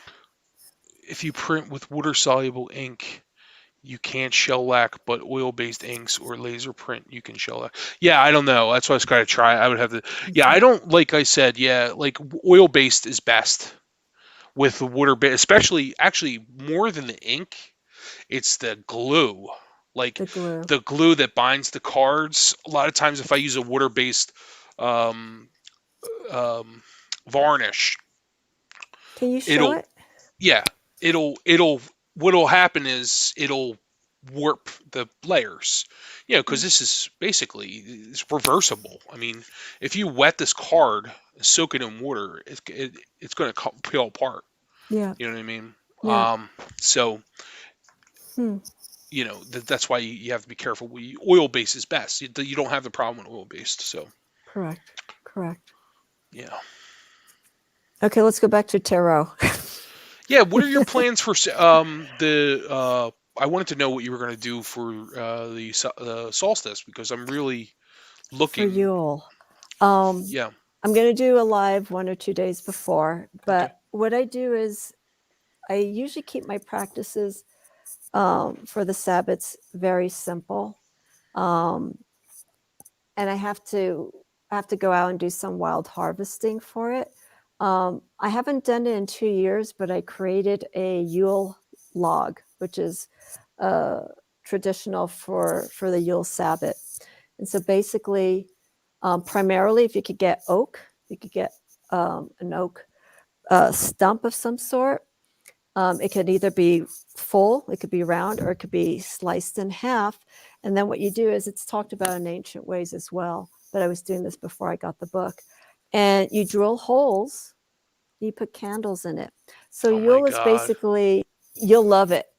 I Um, actually already made one, not knowing what it was. did you? This Is is it there? really, yeah. Let me grab it. Okay, I'll keep talking. Um, it's it's a way of, because Yule is going to be the shortest day of the year, so it's a day that we start welcoming the longer days. We won't really start seeing it until like January. That's a start. That's a start. Yeah, so I drilled one hole and I use it as a candle holder. Okay. But I started to drill a second one, as you can see, but I just never actually a third. I was going to drill three, so I have the pilot Yeah. holes here. But I Yeah. had one. But it's just funny that I saw this, and I was like, I want to make a candle holder out of it, and I did that. I just put one in, but I have to finish it. But I still use it for a candle, and Yes. I've put spell candles and stuff in here and burned it down. If you could get one that's bigger, like Okay. I have to see, because this year it's been so dry up here in the mountains. It's been hard to find healthy, like fully green. I have some outside. Um, so you get the log. You either do it's either full, or you cut it in half, slice it in half so it lies flat. You drill the holes in. You could put in as many holes, but I've always done 3 Okay. um, to represent That's what the I did, colors. or I was Yeah, trying to do. well, the 3 for the colors of Yule in the season. So I do red, green, and it could be either white or gold. And the gold is to bring in the energy of the sun and holding respect for the energy of the days getting longer, and the sun king coming out. The sun king being the oak. So, but you could do multiple candles. But here's the fun part. What you do is then, if you find specific um, trees, like I have Douglas fir, so I put Douglas fir, um, some cedar branches, because tons of cedar branches, evergreens. I have an evergreen outside, and these are leaves. Let me. I'm going to step away for a second so I could show you. Cool. It's so cool though. It's so funny how like some things are just in you. Like I really believe like it comes from the collective or from my ancestors. Like I don't think this is an accident that I actually made a Yule log or something close to a Yule log. Like one day I just decided to drill holes in a log with the wood that I liked. It's kind of interesting. Oh, that's beautiful. This is becoming more show and tell. So this is Douglas fir. This is what Christmas trees, Yeah, a lot of people that they're buying. yeah. So I find these on my walks. They're falling down on the ground. If you can, by all means, if you're wild harvesting, find stuff that's already fallen from the tree. Um, Try not to cut anything into the tree. Um, so I find this evergreens, and then what you do is, this is one of the logs. This is oak. I may make 2 this year. Drill the holes, the same thing. And then what you do is you start dressing the log, and you put it with these different kinds of trees, different kinds of leaves. And then you put holly on it. And then you could get like the berries. I need to find berries right now because that's going to be hard. And I posted a photo of this a few years ago on Instagram, and it turned out wonderful. And you put it in the fireplace, light it during the time of Yule. And what I do is, traditionally, you could burn it into the new year, or you could just burn it for that day. But what's traditionally what you do is once it's burned, you're supposed to take part of the embers and save it. I don't know how you're going to keep embers burning for a year. You hold on to the embers and you use it to light the next year when you do the next year's Yule log, and then you dispose of the other one or you burn it entirely. What I That's a normally cool do, idea. yeah, and normally what I do is by the end of the year, or like by the first of the year, I just make sure the log is completely burned. And some people save the ashes from that particular Yule log, and they do magic with it. You know, they apply it to things for blessings and for prosperity into the new year. So this is what I'll probably be working on the next 2 days, so I could get it ready for Yule. And oak is hard. Oak is a very solid wood, and Yeah. I have a drill with different bits, so I could do like the Yeah. candles. I have to be careful because I can smell that engine or that motor burning Yeah. when I Just do it put it's slow, probably, maybe, you know. yeah. Just And take your so time with it. yeah, it's but I want it to be done right, immediately. Yeah. But I but have to yeah, get a charger for my drill because I have no idea where it is. I'm gonna get a charger for it, a but new do it. charger. I am, You'll I have know. fun with it once you start. Believe it or not, I'm using a small handheld drill that I use to it has multiple purposes, but it's a little saw and stuff. I forget what it's called, but I have something. That's what I did with this, but I could have drilled a much better hole, than I did with this. Is I'm it going to make this small? into a Yule log. This is actually pretty big, actually, Oh, but the because it's not. hole. The hole is. It's just the size that a candle kind of just fits in there. You Oh, know. like a votive. Yeah, it just kind of sits in there. I gotta watch it usually. Um, when it starts burning, it builds up some wax, and then it's good. It kind of melts in place. Okay. Yeah. But you know, I'm going to use sticks because they work perfectly, and I like the aesthetic of it for yeah, this. I also have chime candles, so maybe I'll do a smaller Yule log. I won't go too crazy with it. Um, yeah. oh, that's a good idea, Gerald, to make black salt. I I've didn't know never you could done do that, that. but I'll try it. Okay. Live and I'm not learn. opposed to trying Yeah. things. Yeah, I don't know what I'm going to do. I'm trying to map out. I've been thinking a lot about what I'm going to do for the salsas because it's not something I've really done much Mhm. before. But I'm really into astrology now. I've been, for a while.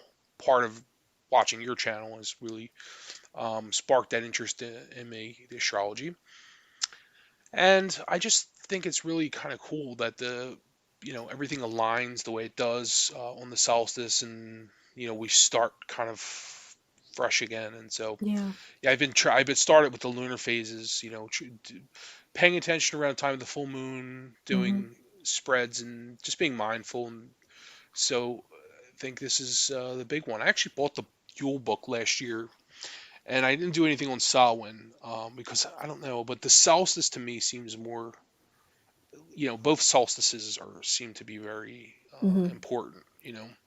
So I'd like to do something, maybe what I'm going to do is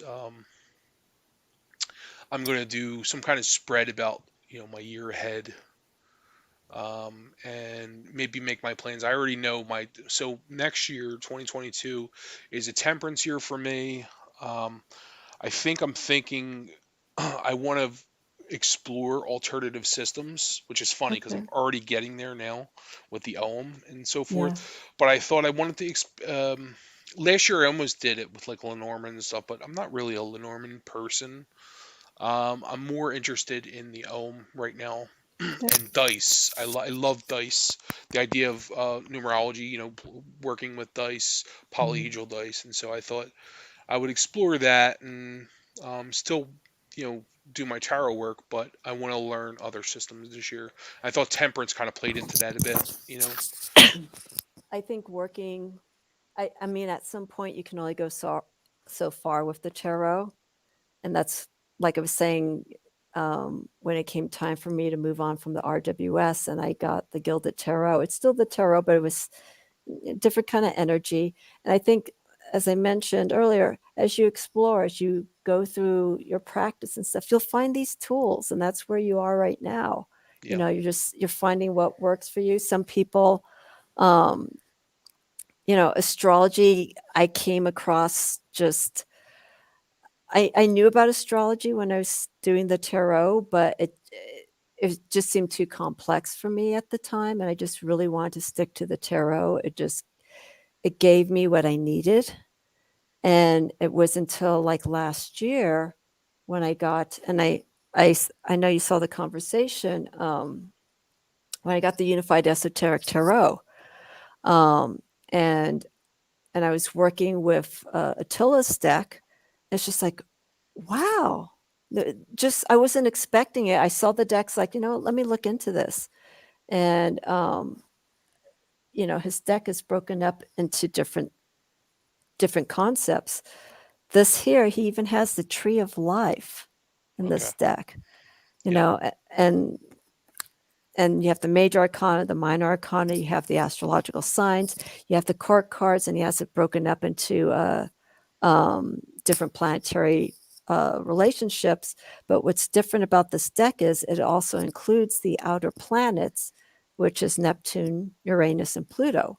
So the system that people know traditionally of astrology, this deck is modified to include those three planets. So everything's sort of moved around. So what normally would be seen for a certain decan, like maybe Sun in Cancer, would actually be held in a different sign because the way he created this deck, he had to move the planets around Okay. to associate. So anyhow, this deck for me became like almost a 3-in-1. I learn about the decans. We have the astrological signs, and then I got the tree of life. And so this is for me, a very indispensable deck to work with. And that's what I did. I went through this deck. I wrapped up in August of this year. I went through all the 36 decans, and oops.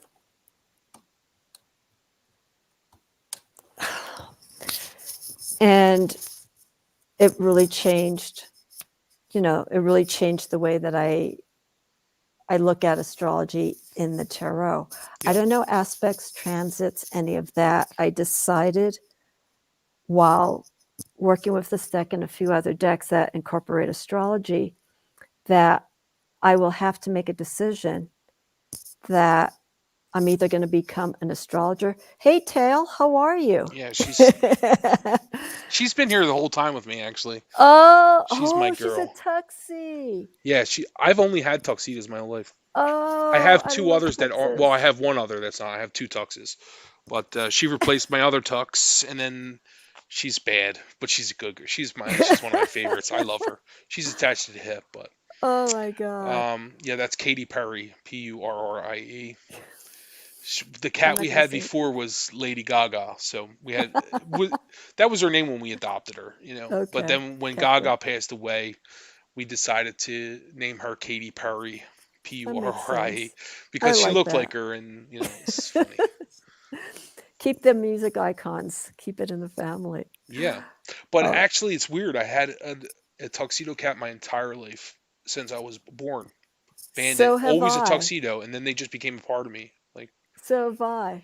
I'll talk yeah, to you about that yeah, offline. yeah, yeah, But I realized at some point that I'm either going to do astrology or I'm going to do tarot, but just create my own experience with it. yeah, Because if you do astrology, that's a whole bunch of stuff to learn. It's yeah, very intense. And if I do something like that, I want to be dedicated. And that means that I would more than likely have to leave the tarot for a while to just focus on my energy. And so when I thought about it like that for a while, it's like, I can't leave the tarot. This is where it started from. So I feel, let me just create a happy medium, use what I can from astrology that I can apply to the tarot. And I just listed, I'm going to do an intro to tarot astrology. I'm offering a course for that. I'm not going to carry the conversation about that in here, No, but that's fine, but I'm interested in that. You'll have to keep me posted on that because I will. that sounds fun. I will. But just keeping it basic, we start with the major arcana and getting familiar with the planets are associated with the major arcana and the signs as well. There's 10 planets for major arcana, 12 signs for the major arcana. And I think right there, that's a good chunk of information. And then part 2 is the minor arcana, where we go through the decans. And that's something I need to figure out because that's almost a year. So I don't know if anyone's going to want to be committed for a year to stay focused and understanding all those decans Takes as many time. times. So Yeah, it definitely does. So, but yeah, astrology I feel is very important. I can't walk away from it because I do incorporate it with my readings for some readings and into my practice because I feel it works. I feel yeah. there's so much more information you could get into it. Yeah, I mean, for you, it's great, and a lot. Like, I definitely see the benefit of it, but as it stands now, I don't personally use astrology much. Mhm. Although I say that, but I have in the past. I have used astrology when it's come up. Like for instance, one time with the Hangman, I used like the Neptune Yep. correspondence, and I was like, talking about like infidelity and kind of like concealment of the Hmm. of Neptune. So like it sneaks in when it does, but I don't know enough to do that, and plus I don't see it really necessary for me personally Okay. because I think my Yeah. readings are fine without it. Yeah. But I think as a lifelong learner, as somebody who's interested in learning, Hmm. it's kind of a slow process for me, but like it's just something else to learn. So I would Yeah. totally be interested in it and try it out, and whatever works works. What doesn't doesn't. But Yeah. I'll still It's will have learned astrology. So Yeah, you have, and then you can go with it to however length you want. If you decide that yep, you want to take it further, then you go ahead and do so. There are some decks which I've been happy to see that they are working with the realm of astrology. Heavenly Bodies is one of them. Um, it has the planets, the signs, actually transits. It has the nodes. But very simple, very clean design cards. Um, I'll show you this very quickly. It came out earlier this year. And when I get the course running, I'll probably be working with this deck because it's very simple. Like yep. here's one of the cards. I don't know if this may appeal to you or not. Okay, so this is for Sagittarius. Very I like simple it. artwork. Yeah. It just gives a few Now keywords. it's a oracle, right? Or is it a tarot Yeah, deck? it's not really tarot. I don't really want to say it's oracle. It's more. People will probably say it's an oracle deck, but it's something that I just use in addition to my readings. So if I'm doing a reading for someone who's Sagittarius, I would pull out that Sagittarius card, and if there's something specific that I need to know about, astrologically, I would just go to this deck relating to houses and see what some influences can come into play with those houses. I would use this deck and also the deck that I'm working with at the time. But I make sure that the deck, energy wise and also visually wise, works good, especially if I have someone there, because when I explain the readings, I want them to understand visually what they're seeing so that it connects to the tarot deck that I'm using for the reading, Yeah. and that they can take in that information. Because I think, visually, I think it is important to have a nice tarot deck, especially when you're reading for people in person, so that they can connect to it. That's why Marseille is kind of hard because it's like, how can I explain that? You have some changes that are going on, and it's a card that does not look at all that emphasizes something like Yeah. that. It Yeah. grows on you, Marseille, and it also has a different charm. The thing that appealed to me about Marseille is all the visuals.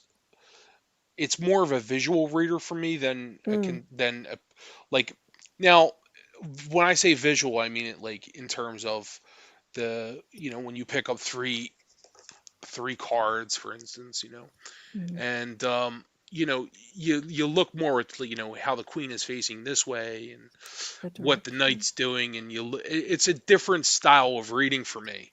I very much love reading with Marseille, but I also love the Rider-Waite-Smith. I love the archetypes. I feel like Mhm. that's what brought me to tarot, was exploring the archetypes, was trying to get in touch and to build a relationship with the archetypes around me, and I think that that's a very important thing for me too. And so it's kind of like sometimes I want to grab a Marseille and I want to have some, especially like I find Marseille reading is a lot of fun, especially when you're doing it with a group of people. Mm. And Gerald was involved in our tarot stash was involved. We had a Marseille study group, which was a lot of fun, and that's what we did. We did practice readings, and we had a lot of fun doing that. And it's that kind of deck. It's like it could be a lot of fun, but I feel like there are great tarot decks that kind of they have all the great archetypes, and they're much more magical and just different and visually in a different way. They're more visual in a different kind of way. I But think I you have. Sorry, go ahead. I think you mentioned about this deck a while ago. Um, and I have it. Oh, I love that deck. That's a beautiful deck. That's a work of art, I feel like. Yeah, as I mentioned to you, I don't Yeah, have any Marseille decks, and the only thing that comes close to it, if even, is this deck and the Pagan Netherworlds yeah. because of the pips, and that's about it. But I um, wouldn't call that a Marseille, although no, the no, no, book I is know. great. Although, do you have the book with it though? Like the actual book, not the little booklet. The book is written. It's interesting because the meanings were written by Caitlin Matthews, and they call them Marseille meanings, whereas they have a Rider-Waite-Smith meaning. So Caitlin Matthews did the Marseille version. So the book Uh, has a bit of information about Marseille, but ye- it's kind of Marseille-ish a little bit. It's not I mean, I even, completely. I even when I got this deck, I mentioned to Masha because she has this deck as well, and it's just Yeah, like this is really challenging because I know the meaning of the 6 of coins, but when it comes to explaining it to someone I'm reading to, I want them to connect to this. At this yeah. point, it feels like I can just throw this card and tell them, "Yes, that's gonna happen," and that's about it. Um, I understand, and I how think. Go ahead, finish. no, how would you relate to, Well, my head goes right to numerology. That's how okay, my head. So I think you start with the six. numbers. I think with the numbers, and I think of some kind of exchange. Mhm. Um, you know, uh, s- Solving some kind of issue, Yeah. overcoming a problem. That's like so. Six is a very kind of um, what's the word that they use, the cliche tarot uh, meaning for the number six, harmony. Um, it's a very harmony number, but I feel like it's. I also think of the Rider-Waite-Smith a little bit too in that exchange kind Mhm. of the six. I think it's just a visually beautiful deck. Now, Oh, it is, when it yes. comes to reading for a client using that deck, you might have some challenges. I think people, like a lot of people, really want you to use the rider deck when you're reading for them. It's like if you don't use the rider deck, you're not a real tarot reader. Some people like think because it's like the tarot deck, that like Yeah. everybody knows that you see in the movies and stuff. I I think just because, like I said, this can change because as people are creating and printing these newer Marseille decks and people learn to work with them, it could be, a different way of reading the tarot. Um, but a majority of the decks that I have here have very um, minimal depictions of humans, and I like that because I have one deck that the Hierophant. Someone said that it looks like Charles Manson. Okay, so automatically, when you start putting in pop culture um, references to images, that's going to influence the reading. So that's why, or it may remind them of their uncle, grandfather, which in a sense, I guess, could be good because then it's actually triggering something in that person in the reading. But also, I want it also to be in a place where they don't have that kind of information. I want them to listen to what they have to do, what needs to be done to take care of that situation without anything that kind of reminds them of someone that Yeah. could actually deter them from, from their question. So that's why I was thinking this would be a wonderful deck to work with. I started working with it, and then I got sidetracked, and I need to get back to it because it's a very expensive deck, but it's a beautiful deck, and I want to Oh, the put quality of that's so nice. I mean, it's just yeah. such a pretty deck. I used to read with it a lot. I haven't really picked it up lately, but I would never dare part with that deck. It's Mm. just like something that I just love. I love Baba Studio decks, and but I used to read with it a lot. Okay. Um, You I felt haven't. comfortable with it. Yeah, I mean, yeah, for a pip deck, yeah, I did. I mean, Okay. when I was into like those types of pip decks. Now, if I grab a pip, because sometimes I'm into like a non-Marseille pip deck. Mm. Like I have a nice Celtic one, which I really like. If I have it handy here, I think I do. Yeah, this should I be it. agree, Jezebel. Yeah, pull out the everyday witch for a person Oh expecting no, this is the RWS. different Celtic one. I have another Celtic one here. Okay, with the Celtic cross on it. Okay. Oh, beautiful. Yeah, you like that? It's really Oh, pretty. wow. Well, this was one of my first decks ever. In fact, this was my second deck ever. And it's a Celtic tarot deck. It's by Helena Patterson. Okay. Oh, But that's nice. it's a very non-Marseille Oh, pip. wow. Yeah, it's very Celtic art, and Helena Patterson knows a lot about Celtic history.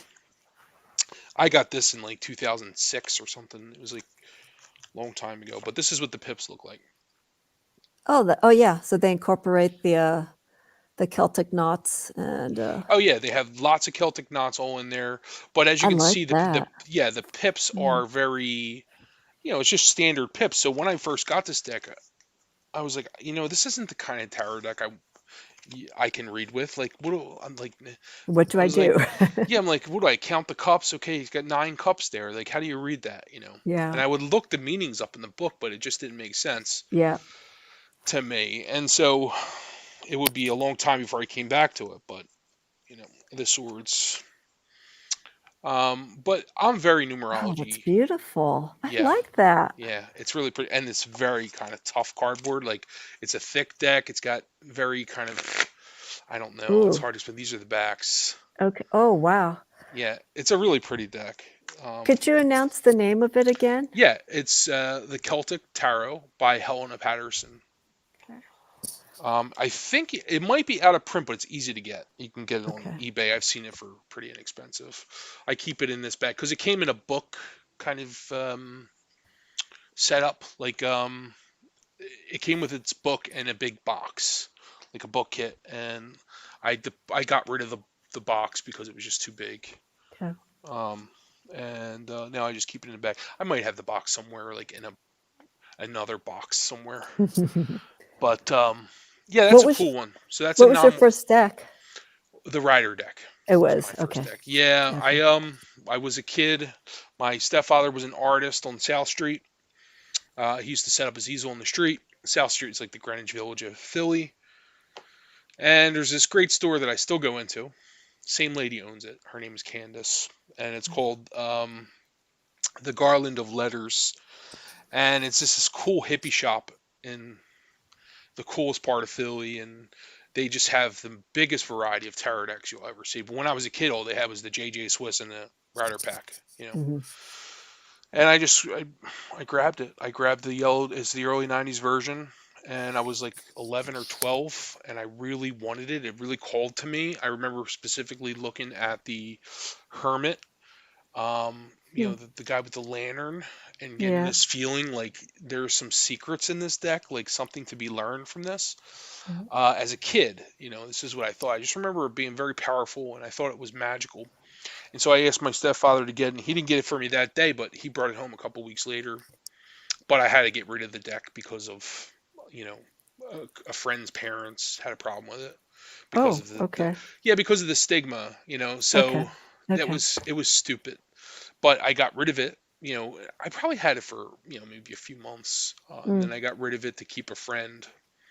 and which was really a stupid thing to do. But you know, it was being a kid. It was part of my tarot origin story. Yeah. And I came across it when I was ready for it years later. But I always was interested in tarot. I would always get readings on the boardwalk. I remember as a teenager getting a reading on the boardwalk. A few. You know, I still get readings from readers a lot when I travel.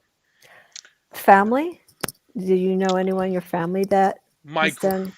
okay, so I do know that it's my grandmother, my Italian grandmother. She did like a little bit of I wouldn't call it witchcraft, but some like Italian folk magic maybe. Okay. Um, and she had decks of cards all the time.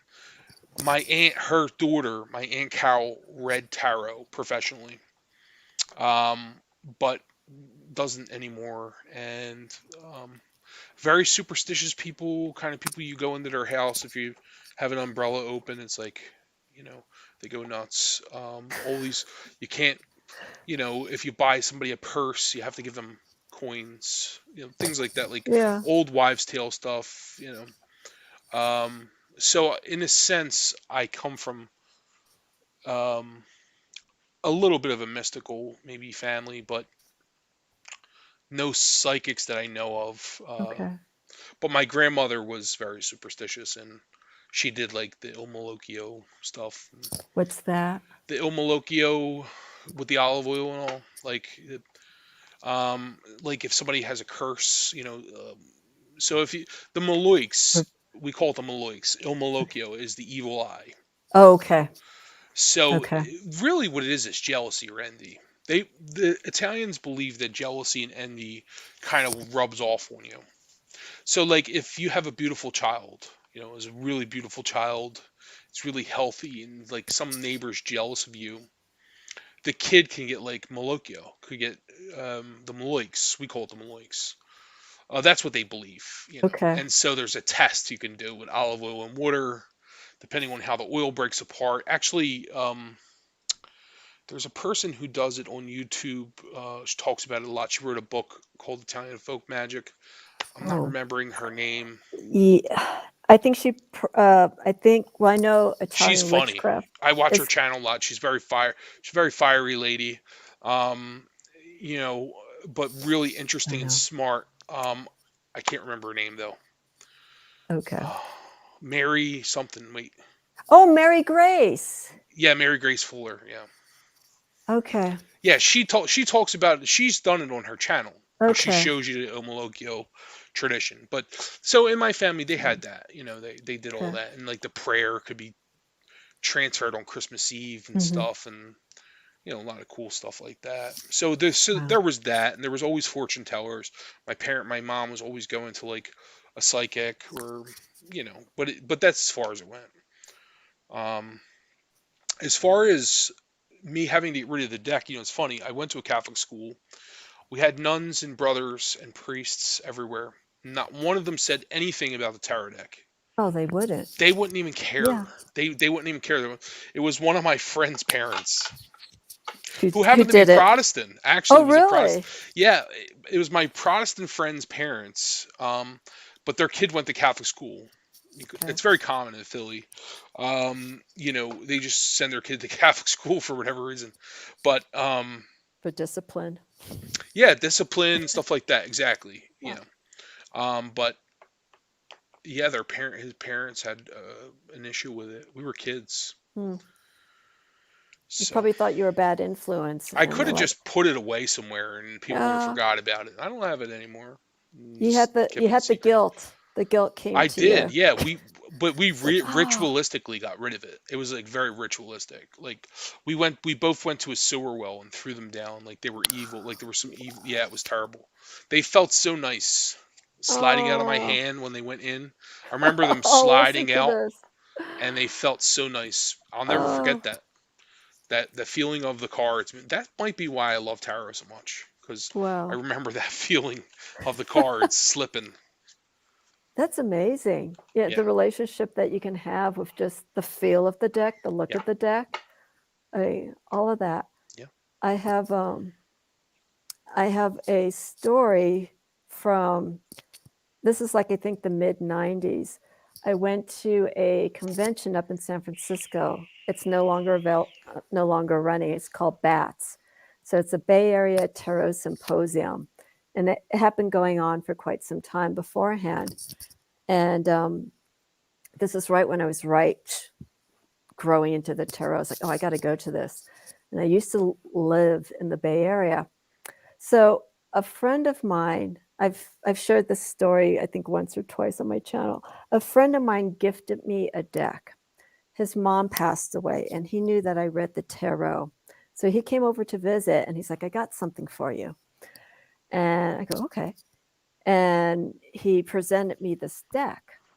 And he goes, look, I want to give you this deck because when he was clearing out his mom's belongings, I think he knew that she read, but I don't think he knew how many decks she had. So there's this one deck that called out to him. He gifted it to me. Wow. And I said, wow, thank you. So he left, and I looked at the deck, and something wasn't right with it. I just didn't feel right with it. The imagery, it felt dark for me at that time.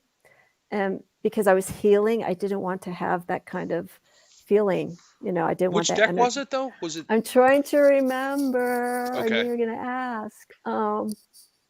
It's an Italian deck. Anyhow, Like an Italian historic deck or like a modern Italian? I think it was modern Italian, but the imagery was, Okay. it'll come to me afterwards. So I didn't like the deck and I put it away. So BATS was coming up, and they said that they had a table where you can do a trade. So if you had any decks, anything metaphysical that you wanted to pass down, leave it here on this table and pick something up. And so it's like, okay, this is where this deck is going. So I went to this event and went to the trade table. Couldn't find anything else, but I left the deck there. They had a sample of the Llewellyn tarot deck, which is a medievalish character. Yeah, I love the Celtic artwork on that. Yeah, it's beautiful. It was new, so it was only the major arcana. It was a sample. So I took that and came with a nice, I have it here. She did another you deck have too. it, I You may do recognize have this it. deck. Yeah. Oh, I don't have that specific thing, but I have the deck, the Llewellyn deck. Oh, okay. I have the one that comes in the box, though. Okay. I thought when the deck came out, it came with this bag, because this is what it came in. Might have. I got mine probably years after that. Okay. So I probably got it about 3 or 4 years ago.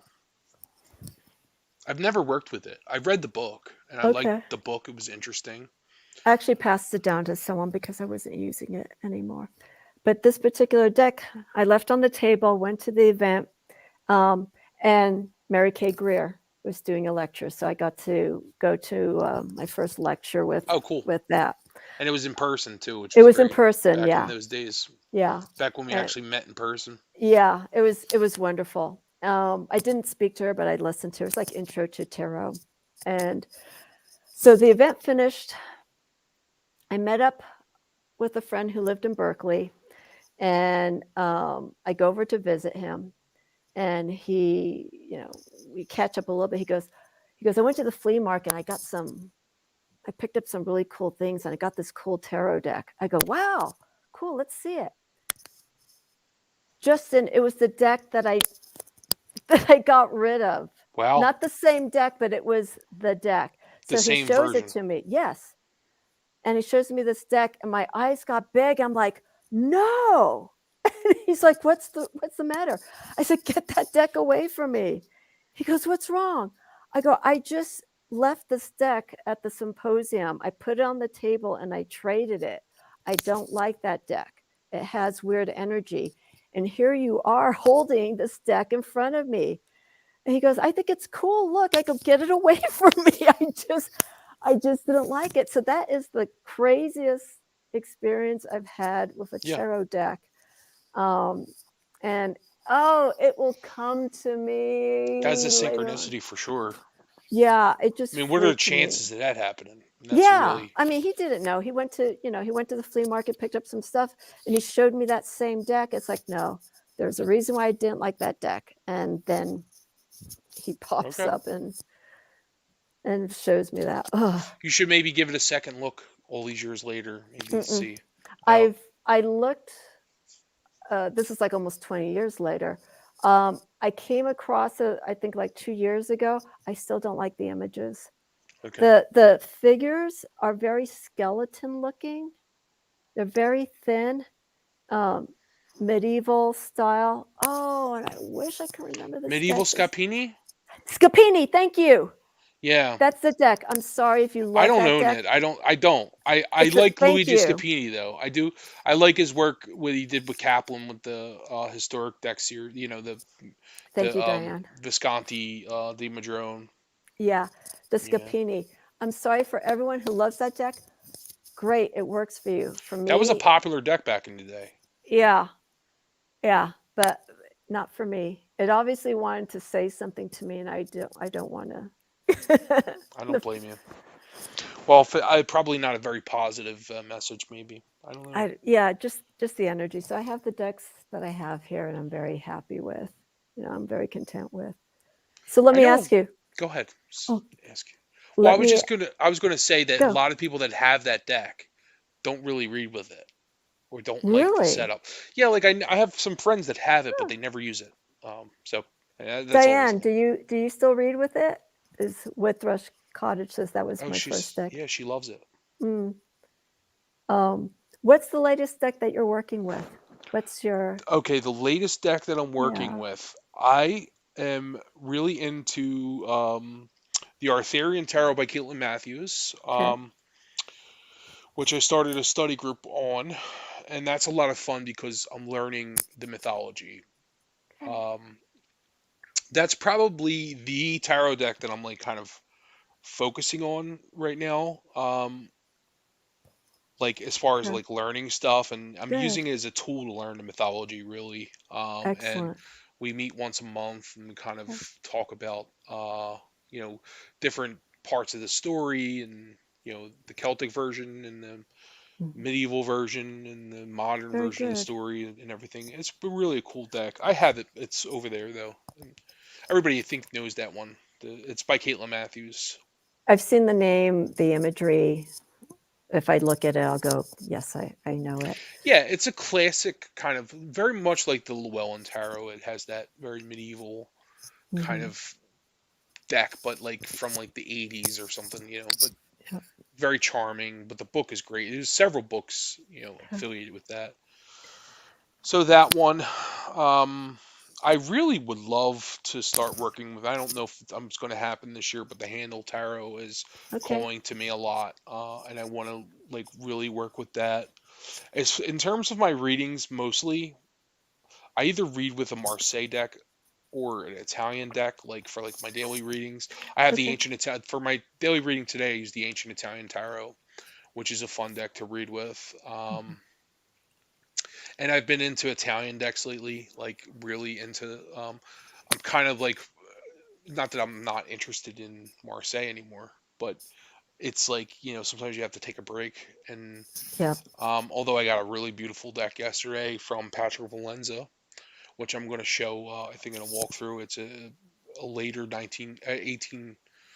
It's a 19th century deck, 1800s, that he has in his collection, and he made a Okay. facsimile, and that's a really cool one. It's a standard kind of Tarot Marseille. So it's the Rokius. I forget the first name, but it's Mm. Jean Rokius or something like that.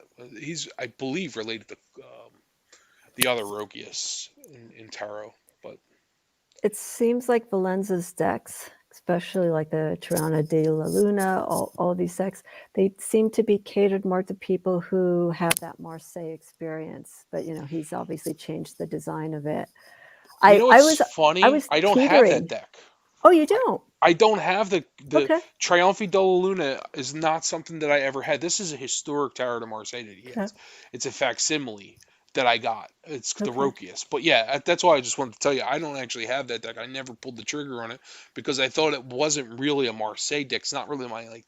Oh, It okay. doesn't really appeal to me, but it is.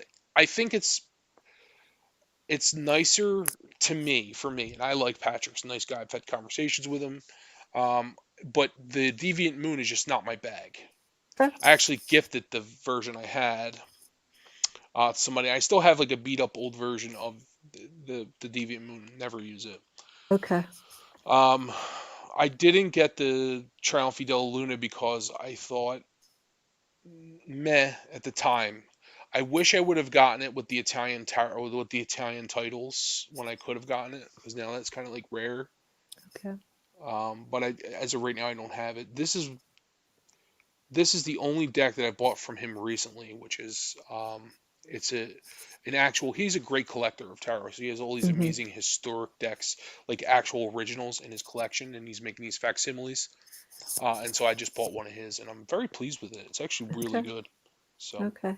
I'm learning a lot just, with you talking, because obviously I'm not a Marseille influenced person, but I see, okay, this is more pips, but I see that kind of influence. It's like, it's something I need to learn, but there is, it's a different way. It's a yeah, different way of learning. Um, which is important. There's more intuition that's being used. yes, But the intuition that I see with these decks in particular, like the MCT or the Pig in Otherworld, it's it's different, and I can't even put my finger on why. I'm not that I'm struggling, but why I just cannot connect fully with it. And I think because I'm building expectations that what I see with this deck is going to be intuitively wise is what I'm going to be getting with my other decks, and it's not happening. yeah, I could put like the six of coins, that's pips, with the mythical creatures, and the six of pentacles of another. I'm going to read. I'm going to read the other one much more than something that has all the pips on it. yeah, It's very interesting. yeah. I like the what I've been reading with a lot is the Tower of Sevenfold Mysteries. I like I that by the Robert M. Place deck, but I have two versions. I have the old school version, which is the playing card type quality, which is what I Okay. use. Okay. And the other one's just kind of like in my collection. It's a really nice kind of gilded deck that sits on my shelf. But I like it. I like the color of it. Mm. But I like the older version better, so I've been using that. There was something I was going to say that you were when you were talking, but I forgot. Because I interrupted you. I'm No, you sorry. didn't interrupt me at all. Please, I'm so good at interrupting people. Are you kidding me? Let's count how many times. Here's one for you. And I think this is how I came across your channel originally. Um, Tarot of the Holy Light. Okay. Um, Julianne, Victoria, and I don't know if you know, we've been doing a series. Yeah. We've done the study series, and we just finished it last month. So we went through the entire Tarot of the Holy Light. We went through the book primarily as our guide and the deck.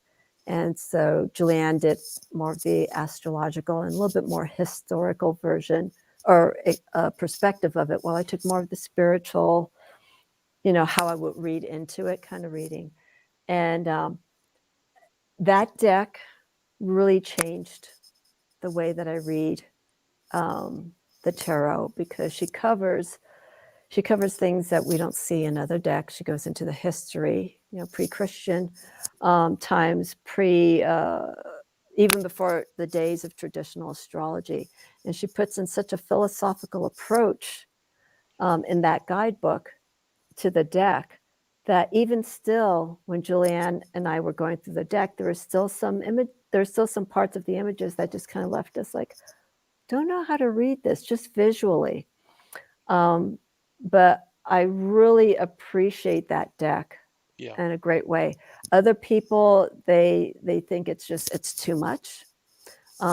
There's a lot of It's very information. pretty. It's a very pretty deck, and like something I've always been very attracted to, and I love the deck, but in terms of working with it, it's kind of like up there with the handle in terms of working with it. Like it's going to take a lot of time to devote. Hmm. You know what I mean? Yeah, we did this in 14 months, but we were doing them in sections. So we did the cups um, during one discussion, and then when we were wrapping up the court cards, we just went back to back. We just did like two of the court cards, like the coins or the discs and maybe the wands, and we just back to back went to go through them. So much information, so much. Um, and so I reached out to Christine Payne Towler actually a few times, and I'm hoping to have her as a guest, That would be great. I would and love to see just her. yeah, she has she has stuff going on, and I respect that and whatnot. So she said, just keep in touch with me when everything is right. Timing wise, we'll make it happen because I need to go into her head a little bit Yeah. to ask her Well, I about, think you're the perfect person to interview her, especially about that. I really do. I think you would be great. Um, Now, who is Chris? I mean, I know Christine Payne Tower, but who is Noria Brownfield? oh, I think that's a publishing company that Is it? yeah, Okay. because when I go to her website, um, I think it's the name Yeah. of the But she's company the that one she who does runs the. does she run the company, or I I didn't. wonder if I'm speaking to her when I talk to her, because I love the Yude's Picard deck. I love that deck. Yeah, I love how she colored it. I think it's a phenomenally underrated deck. It's so important to me, and some people like love it or hate it, but yeah, I love it. I think it's a great deck. right there. Here's our wands. Um, but you go through tarotuniversity.com, and that's where, but that website needs to be updated. Okay. Um, and TarotUniversity.com. yeah, I believe so. And that's where she has like old essays, things that she's written about. It's quite a Love few that. years old. But take a look, and she says that she needs to update a lot of things. She knows that what needs to be done, but right now it's just not the time. So she keeps the site up, and I think that's good for now, so at least people can get access to it. That's great. Um, I'm gonna post this here for you, unless you already answered Yeah, it. I have the Alchemical Marseille, and I do like it. I've worked with it a few times. I don't really read with it like religiously, but I do like it. I like. Okay, so when I talked to Robert about that, he was very, because I kind of, I don't know, I hope I didn't offend him, but I was basically just asking him during the interview. I didn't really see many cards, but I kind of was hoping for, I guess, a traditional Tarot de Marseille from him, or something that looked more traditional. But he really believed in his own project and his own Yeah. vision, which you got to admire about him. And he's just a visionary guy, and he wanted to do that deck as if the Marseille was being created by a professional artist today, or like Hmm. a top notch, like, he Okay. basically explained Mhm. the Marseille as kind of folk art, and he said, I want to do it Mhm. as if a trained traditional artist. And some people found that to be a little condescending, but I Mm, knew what he meant by yeah. it. And he is a very skilled artist, and he's like, really skilled guy. And I totally understood what he meant. And so he's more into the Italian decks. He's more into that kind of thing, is seemingly, is my guess. And he wanted to do the Tarot de Marseille through the lens of his alchemical kind of philosophy, but as if a modern, or very skilled artist would have done it. Yeah, because when I So, look at it, the artwork, it's cleaner. It's very simple. oh, it's very clean. Yeah, Yeah, it's not as detailed, I guess, as we yeah, would see in the traditional with all, and yeah, even back then, the artwork that we would see, like taking these art history courses that I did, it's just unbelievably mind-blowing when you look at the frescoes up in, yeah, these cathedrals, and they did this by hand for like, you yeah, know, generations, person yeah. passes away, they have to pass it down to finish it. It's just amazing. True. Um, I guess Robert probably also thought, like, I'm not engraving this as if it would have been engraved. I got to do it in my own style. yeah, I think that's cool. part of it. Is like he doesn't want to mimic a style; he wants to do it in his own way. He's a Yeah. very, a very iconic style. So I like the deck. I love all of his decks. I, I'm excited about the one he's working on now, which is the original Occult Tarot, and he's supposed to come on my channel again, Okay. and he's going to talk about the Comte de Malaise. Tarot, which is the first occult tarot, which is based on the Marseille, and it's in Le Monde Primitif. It's an essay in Le Monde Primitif, and he's going to talk about the images with me. He agreed to it. We just haven't really talked about it, but Okay. like recently. But because I've been waiting for him to finish the deck along a little bit, and I haven't heard him talk much about it recently. Is there an Um, ETA for that deck? no, I haven't seen it. I just see him posting stuff on Tarot History about it. And Okay. I'm very interested in that because it looks really cool. It's Okay. one of the cooler decks that he's done, I I want to take a think. look then. Yeah, look at his blog because his Okay. blog has, you got to go back far on his blog. I was reading his blog last night, and first off, his blog is fantastic.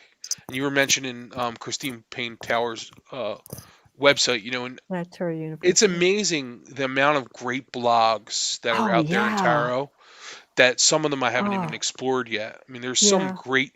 There's a guy who does French translations. He posts in Tarot History Group. I just discovered his work. Loen Hung is his name Okay. on the Tarot History Group, but I think it's called the website is called Original Tarot. Let me look real quick. This tarot history, this is on YouTube? No, it's Facebook. It's a Oh, okay. Facebook group. Oh, Listen, it's I one don't of the do, I'm not on Facebook.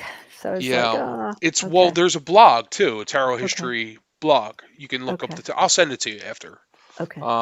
But there's a blog as well, and Ross Caldwell, who's a tarot historian, he runs and moderates the Facebook group, and it's been a great source of research for me because when I'm researching a historic deck, one of the first things I'll do is go to the Facebook group and I will research um, keywords. Like if I'm researching the Jean Noble, I'll put Jean Noble tax documents or some whatever, and the conversation threads will come up, and all these great conversations with all the weirdly well-known people. I mean, Giordano Berti, people like Mm. um, you know um, the guy who did the Millennium Tarot. What's his name? I always forget him. Um, Oh, um, Houdan, Wilfred Dan. Houdan, people like this, like really well-known tarot scholars, Cheryl Smith. I mean, everybody is Mhm. involved in over there, and it's just a great resource of kind of, I guess, anecdotal kind of stuff too, but a lot of information shared, sources and stuff. It's just a great place. It's a very good research tool. That sounds like someplace I'd be all over because I Yeah, like information. yeah, I like to see what's out there and what people have to say, yep, But people who are researching, people who are yeah. serious. It's a whole new world in the tarot community that I discovered mostly last year. Hmm. Um, and it's been great, and it's a whole other kind of, the tarot community is big. It's big. There's a lot of different things. It's not just tarot tube. Like there are a lot of researchers and historians and stuff that are on Facebook. There's Marseille groups, Hmm. there's Thoth groups, there's Yeah. Wildwood Tarot groups. I mean, it's a Yeah. great big community of Yeah. people and a lot of different varying opinions on stuff. But that's really great. I mean, it's great. And so Facebook, that Facebook group has been phenomenal for me. Ross is a great guy. He's very smart. He's been very helpful.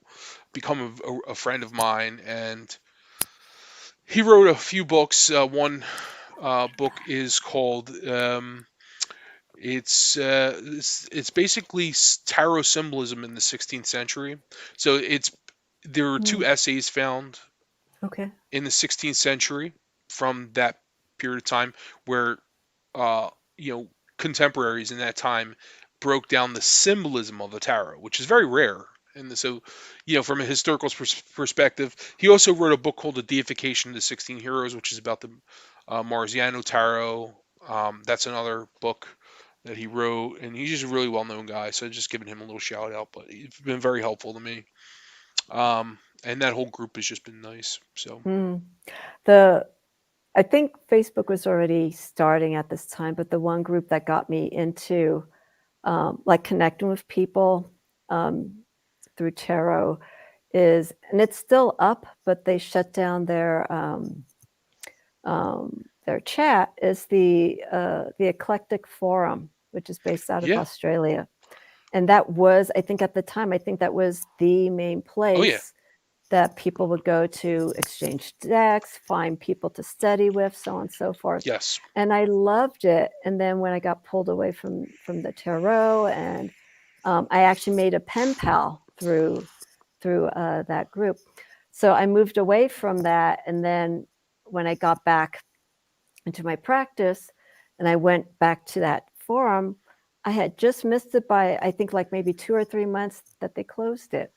They still do reviews, but they don't have the chats, because I think what happened was it grew so much, and I think it was only like a small, less than the fingers of one hand of people that were able to run it, and dedicate their time to it. Yeah. So they just stopped the chat, but I think they do post whoever's available. I think they do post reviews of some newer decks, but not all of them. Yeah. But that was the Eclectic Forum was the place that I went to, and they were in Australia, I believe. Yeah, you could still find stuff too, Mhm. Old that they reviews. wrote. Yeah, like old Yep. stuff, and they're helpful too, by the way. Yep. Yep. And there's another one. I think it's called the Cartomancy Forum. So these are for people who use the playing cards for divination and tarot and oracle, and they have different categories. And that I like, because it's sort of similar to the Eclectic Forum. That's very simple, and it's very easy to get around. Yeah. Let me answer Jonathan's question. Sure. You know what, Jonathan? I've been thinking about that deck, and I went back and forth. I subscribed to Pamela's channel just to look more for reference. I think I'm going to, more than likely, I think I'm going to pass on it, because the deck that I got, not to take its place, but the one that I'm going to be working with to do path work, the Tree of Life, is I'm working with the Gilda Tarot. And there's something, this deck is beautiful. It's an interesting format. It's square. But what's interesting more for me is no one knows where this woman is. I contacted US Games. I sent them an email. Naha Armadi, who runs a school here in Los Angeles called 22 Teachings, which does hermetic mystical teachings and works with the Tree of Life. She reviewed this deck, and she goes, I cannot find any information about this woman, Elizabeth Josephine Gill. So I sent an email to US Games, no reply. I don't know where this woman is, because I'd like to know. And she's very very informative. It's a beautiful deck, sort of some Doth influence into it, but no Doth imagery. I like to know what's happened to her. She's a complete mystery, which makes this deck even more unique for me. So this is what I'm using, Jonathan, instead of the Tarot of the Spirit. Tarot of the Spirit works with the Tree of Life symbology. You don't see it, but it's the way the images are structured. But just the way the images come across to me, they're more abstract. And I don't know. For me, it didn't call to me, so I don't have it. Maybe somewhere down the line, but for now, the Gilda Tarot is the deck that I'm going to be working with. That follows that. Were you able to find the book for that, Amy? The Gilda Tarot is available on eBay for like $250 to $500. I have the audio book I got for, I think, like change. Oh, I I got have not the audio book. The I keep digital. saying the digital. Yeah. Yeah, that's what I ended up getting, because she has the little white book in here, and then Shuffle Tarot Nina said, you could download the digital book. And I told her, oh, I want the book. I want the Yeah. hard copy book. And when I looked at it, it's like $250, $500. There's one, I think that's $500. It's still sealed, which I thought it's kind of interesting. But I don't know where this woman is. So anyone who's watching this and they've gotten this far, where is Elizabeth Josephine Gill? And I think this is the only deck that she's made. So who publishes that? U.S. Games. Yeah. U.S. Games. I And they wonder, didn't reply back to me. there's certain, maybe, well, you're not on Facebook. Okay. I'll ask around for you. I'll ask around for you because I know, there are a few people I know who would probably know. Oh, really? Okay. Well, yeah, I Okay, mean, in the community, some people who've been in the community a while who will probably know her. Okay, yeah. I just like to know because this deck, I think, is, she did an original. I think it came out, I don't know, early 2000. And then this is the 2018. This is still available, but they made some changes to it. The box, I think, was designed differently. And the original came with the book. And so, but now it's just this. Yeah, that's the version I have. Oh, you do have the Gilda Tarot? Yeah, I have it, and I Okay. have the book, but I have never really worked with it. I have Pamela Eakin's book as well, and Tarot of the Spirit, but I have not worked with that either. So these are old decks that I find when I do get interested in Kabbalah, I will probably. They're early decks. I've had them for a long time, but I won't get rid of them because, like, You may go back to them. I think I'm going to Yeah. eventually. I'm just I'm getting interested in Kabbalah. I think I'm going to start. Well, I read Rachel's book on the Handle tree, and I want to do the Handle Tarot. I think will be the first Kabbalistic deck that I really work with. Well, the book that I got just to start off with being introduced to the path work of the Tree of Life is Robert Wang's Kabbalah book. Yeah, I was just thinking about that. I was just thinking about his I have deck. it right here. Just to start out with, because I looked at it, the book was at the shop that I do readings at, and I took a gander at it. It's like, this is it. It's textbook. It's literally like a textbook. And I like the way it's structured. It talks about the history. He makes reference to the Doth. He makes reference to a few other decks, so you can cross-reference the information. He breaks down the Tree of Life very simplistically, which I like. Yeah. So this is what I'm going to be working with slowly. I'm getting there. Yeah, yeah. I'm interested in his Golden Dawn Tarot. And also his Jungian Tarot, the Jungian Tarot. I have the Yes. trilogy of books, I think and I saw that. I've read two of them. Okay. The third one is the one I need to. I may have actually read the third one. I'm just not remembering. They're short books, Yeah. but the Kabbalistic approach. He doesn't go too much into Kabbalah, but he does a bit. Well, I remember you were talking with just drew a blank. The Jungian tarot, that you had an interest in the relationship of the conscious and the subconscious. Oh yeah. And that's in the relationship of the imagery that was used in that deck. And I looked at the deck, came really close to getting it. It's so funny. Something just like, no, don't. It's a bit of an oddball deck. It's a bit of an oddball deck. Like the characters are, they kind of remind me of like Star Trek or something, like a futuristic kind of. I don't know how to explain it. It's well, think about the time it was made, right? Yeah, yeah, exactly. It's an older deck. I mean, yeah. So but there's another deck that's basically there's a few Jungian. I mean, all modern tarot to some extent is Jungian. Yeah, you're right. I agree. But the one I like is the alchemical. Not the alchemical. The starts with an I. I forget. I was just telling Mary about it though. I have it right here. I can just grab it. Well, have you seen that big? I think it's called the alchemical tarot. It's this big, large, and that's completely conscious and subconscious. Yeah, it's dream work. I can't remember his name. It's a big deck. I know what you mean. Yeah. Came out, I think, 1 or 2 years ago. Yeah. There's not the Mystical Dream Tower is another one I have, and I've always wanted to work with it, but I tried to work with it, Hmm. and it's been like, um, I love the images, but it's just so different, you know? Yeah. See, these It's decks so, have a time and place for us, yes, yeah, Justin. exactly. The Wildwood Tarot I saw like 5 years ago, and I was looking for an animal themed deck, and I saw it. And it's like, no, that's not quite what I'm looking at. So I ended up getting the Animal Spirit deck, Animal Spirit Oracle by Kim Kranz. And I saw the Wildwood Tarot. I go, no, no, no, I don't want that. And I still have the Animal Spirit deck, but just this year, I don't know, I came across the Wildwood Tarot and I love it. It's Yeah. like, why didn't I not see it then?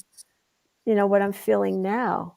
You know, I was in a different place, different mindset back then, but I wish I had it back then, you know.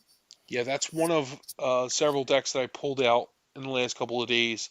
The Wildwood, I pulled out the the Nature of Trees Oracle by John Matthews, Okay. and I pulled out another Celtic deck. I'm trying to remember which one it was, but I pulled out the Wildwood because I just been feeling very drawn to like Celtic things Hmm. like recently, which is so different than where I've been in a while. I mean, like I haven't been drawn to the element stuff in a long time, but it's Yeah, just so funny right around the solstice and Yule. I'm kind of makes getting, sense.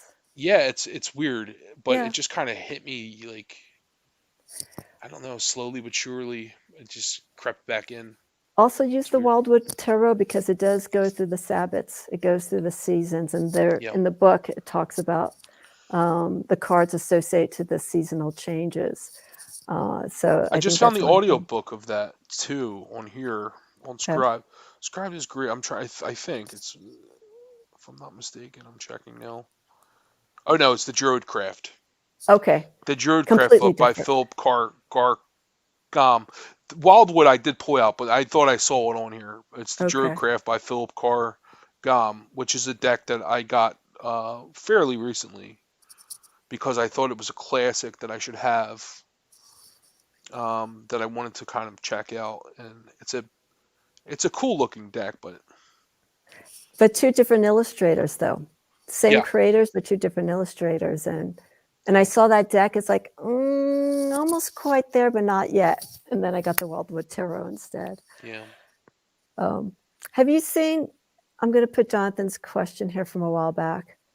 Um, this is Benabel's Oh yeah, new deck.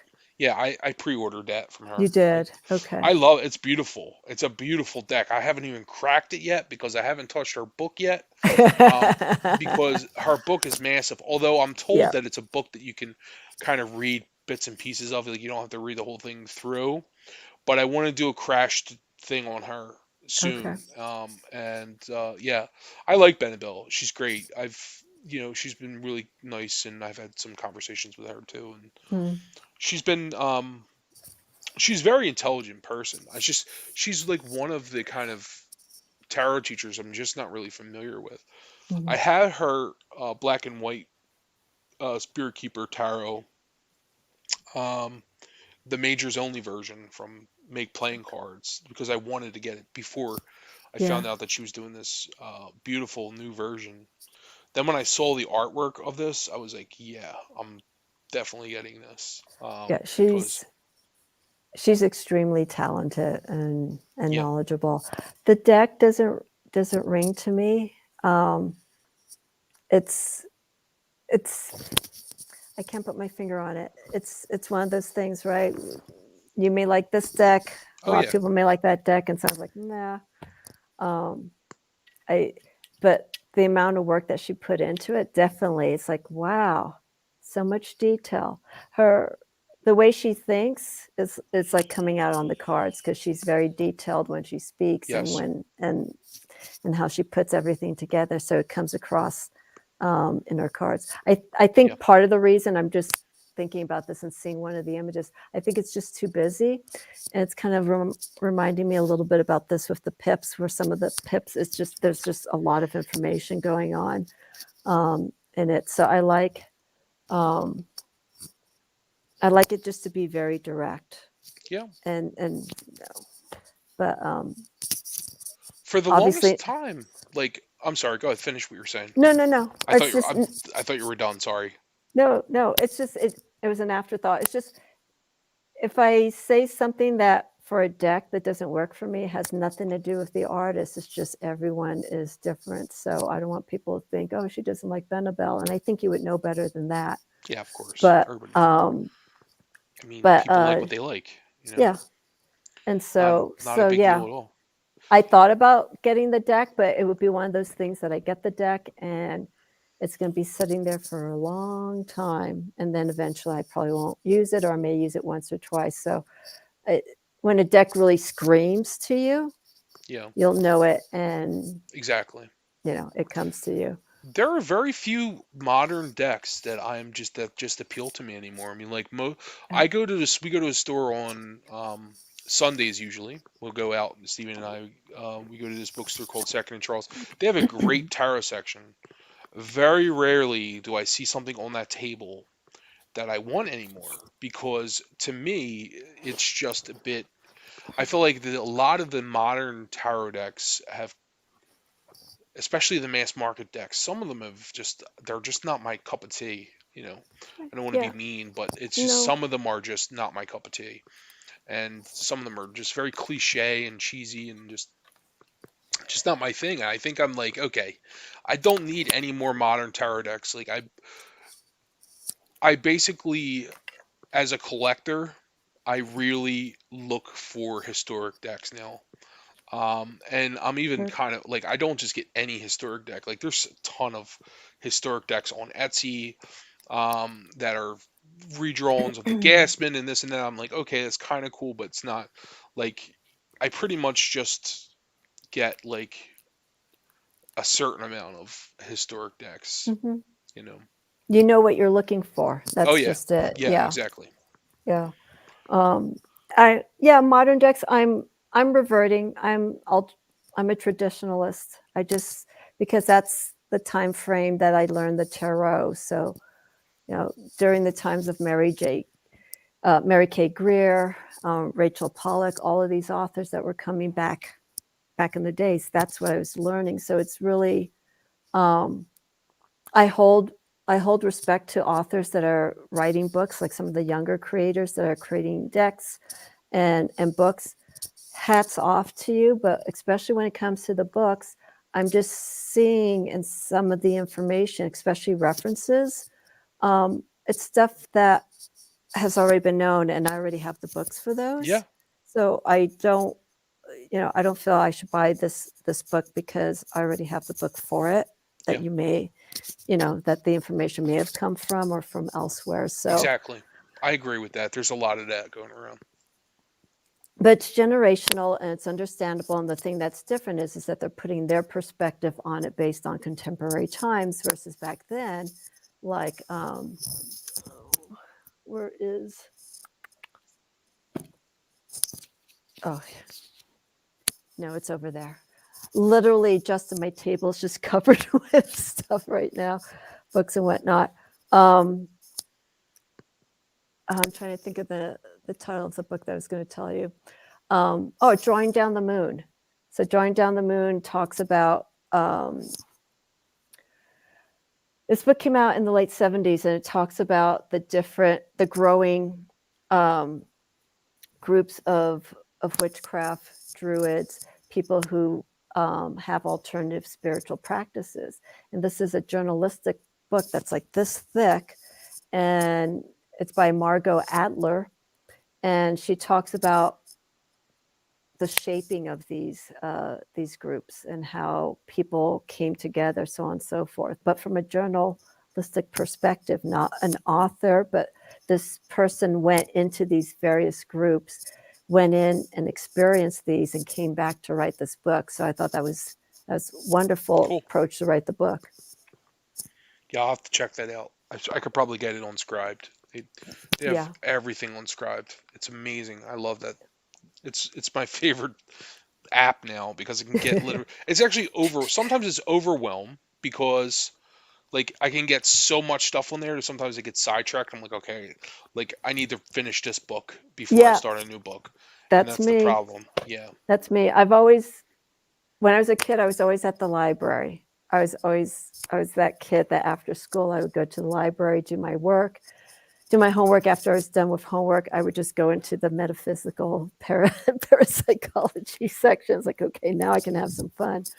Um, but yeah, that's why holding the books and having these cards here, the tactileness of it, it's just so important.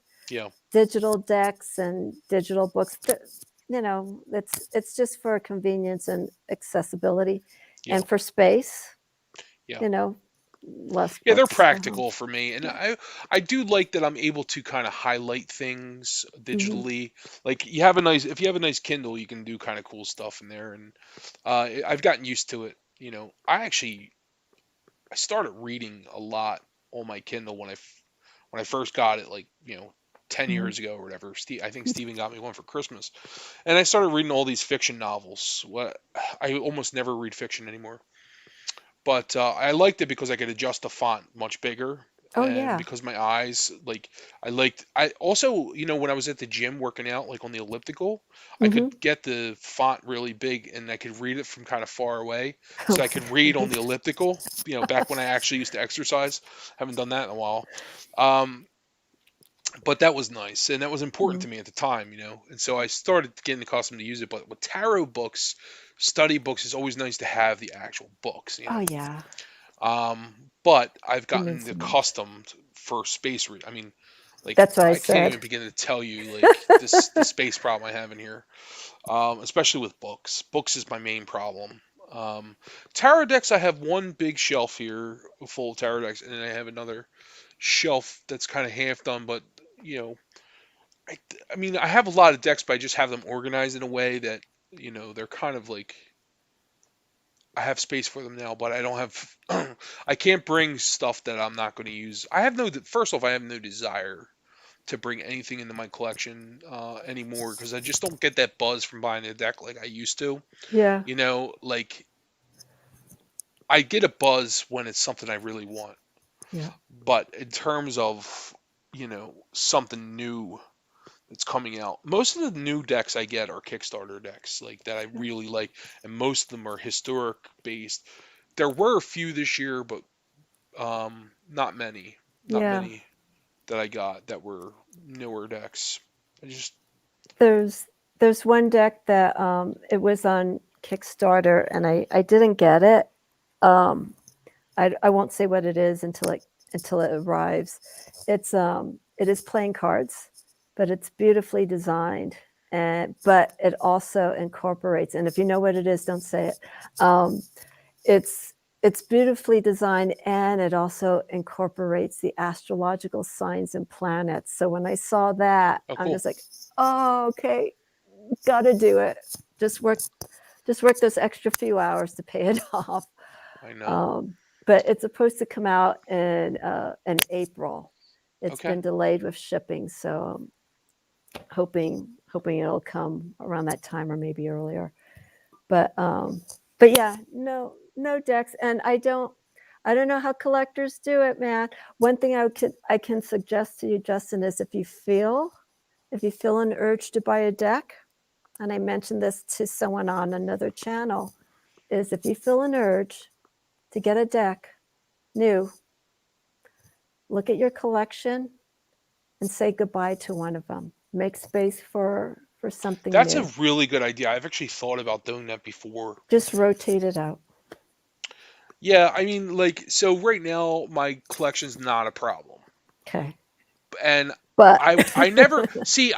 Here's my thing about that. Like, tell me. so there are people who are always chasing that kind of soul deck thing, where it's like you know what I mean? It's like I gotta find the right deck, and I think that's a dangerous kind of Yeah.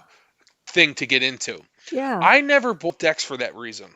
I never bought decks to chase. Maybe the first year or two, like a lot of the kind of decks I bought, and I had a YouTube channel too, so I was buying a lot of unnecessary decks in the beginning, but I think a lot of people make that mistake. But now where I'm at is I haven't regretted a single purchase in a really long time. Excellent. And the reason is because I just buy decks that I really, really want. The Yeah. historic deck collection that I have, I mean, got to show, I can turn it around and show you what I Let's have, see. like, okay, on my shelf here. So I have my Italian decks Oh, up there, okay. look at I have that. my French decks there. I have my Mass Market Tarot de Marseille there. This is all Wow. my Rider deck stuff here. And I have some oracles and mixed things there. So this is like my main working tarot shelf with my small decks. I do have some book Wow. kits, but I Look at love my that. collection. I don't regret a single purchase on the shelf. I really don't. Excellent. Especially my historic collection up top, because these are all important tarot decks to me. Yeah. Yeah. In the history of tarot. So, that's why I try to just buy that. But I'm not like, oh, I'm still having trouble reading with this deck, so I'm going to buy a new deck. That's a dangerous thing that I know some people have struggled with. Friends of mine who are now kind of reformed, who have moved on from the over purchasing, who are kind of recovering over purchasers. And I totally get it. But for me, like, and I can kind of relate to a little bit of that. And I know it's kind of controversial to talk about this, so I hope it's okay. I just touch on it. But Go like, for it. I understand a little bit where they're coming from. But for me personally, I buy tarot for a totally different reason. I buy tarot because I love tarot decks. I love the history of tarot. I love different decks. I love having them in my collection. And yeah, I mean, like, I'm definitely a hoarder. I've always been a hoarder my whole entire life. Like, everybody in my family's a hoarder, but it's not to the point where like my place is like overwhelmed. Like, You can't of course, walk. yeah, I buy a lot of tarot decks, but it's like really my only. I don't buy anything else. I buy books in tarot, and I just kind of love, like, if something amazing is coming out in tarot. Like, if they, like, for instance, the deck by the last great one was the what's the one I absolutely love, the black and white deck that I read with a lot. I'm Who's just the drawing a author blank. or the creator? I'm trying to think. Chris Kelly wanted a copy of it, and I got him a copy, and then I ended up buying it. It was Okay. no, what's her name? It's right on the tip of my tongue. Who's I have it on my shelf. I can always Oh, go look. I you're going to talk. look through your shelf. I dare you No, to. no. It's on my bookshelf where I do my Oh, daily readings because I use it okay. so often. Yeah. I forget the name of it, but anyway, Oh, Gerald put it. Is it this one? which one? Tarot of the Abyss. Okay. Yeah. So, thank you, Gerald, for knowing my collection better than me. Um, that was a really profound deck, I think, and I gifted that to Mary Greer as a thank you for coming on Oh, my thing, and she absolutely loved it. But the whole thing is like that was an important deck for me. Like, getting that was very profound. When something like that comes out, I am not going to miss out on that. Like if something epic like that, I'm going to buy it. I'm going to buy it, and I'm not going to regret buying it because I love it.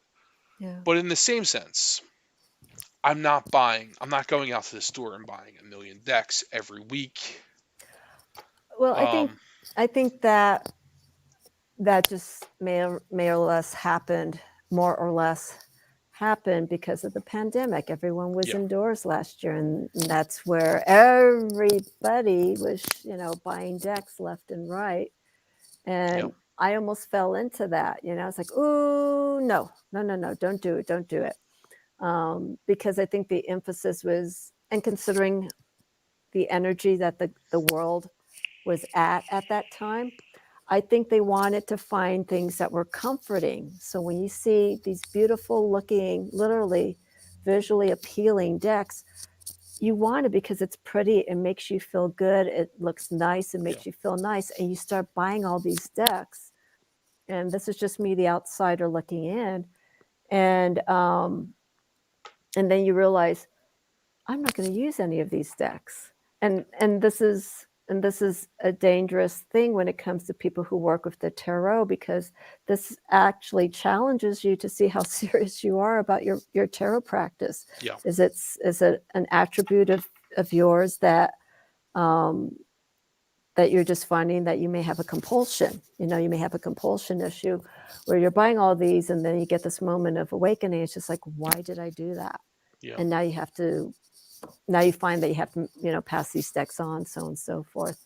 It's different for everyone, but It is. It is very different for everyone. I think everybody comes from a different place. Also, the reasons people buy mhm, are different for various people. But I loved hearing the conversation about it from both sides. By the yeah, way, I've listened to some of the most ranting kind of anti-collection videos and have appreciated them, and I've listened to some of the pro and yeah, the thing is, it's like we have this kind of um, this inclination to have everybody think like us.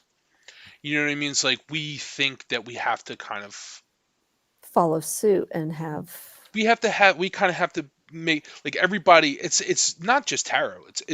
It's the modern world.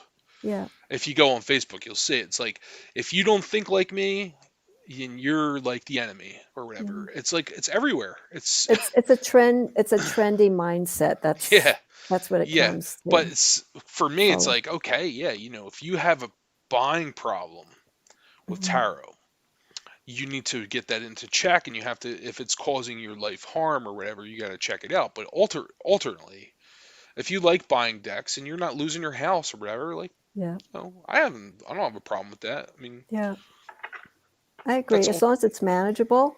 Yeah, If your addiction's manageable, go for exactly. it. Yeah, it's just like anything else. I mean, is it good for you? Probably not good for you, but like neither is drinking beer. Yeah, Neither is eating excessively. carbohydrates, or too many carbs anyway.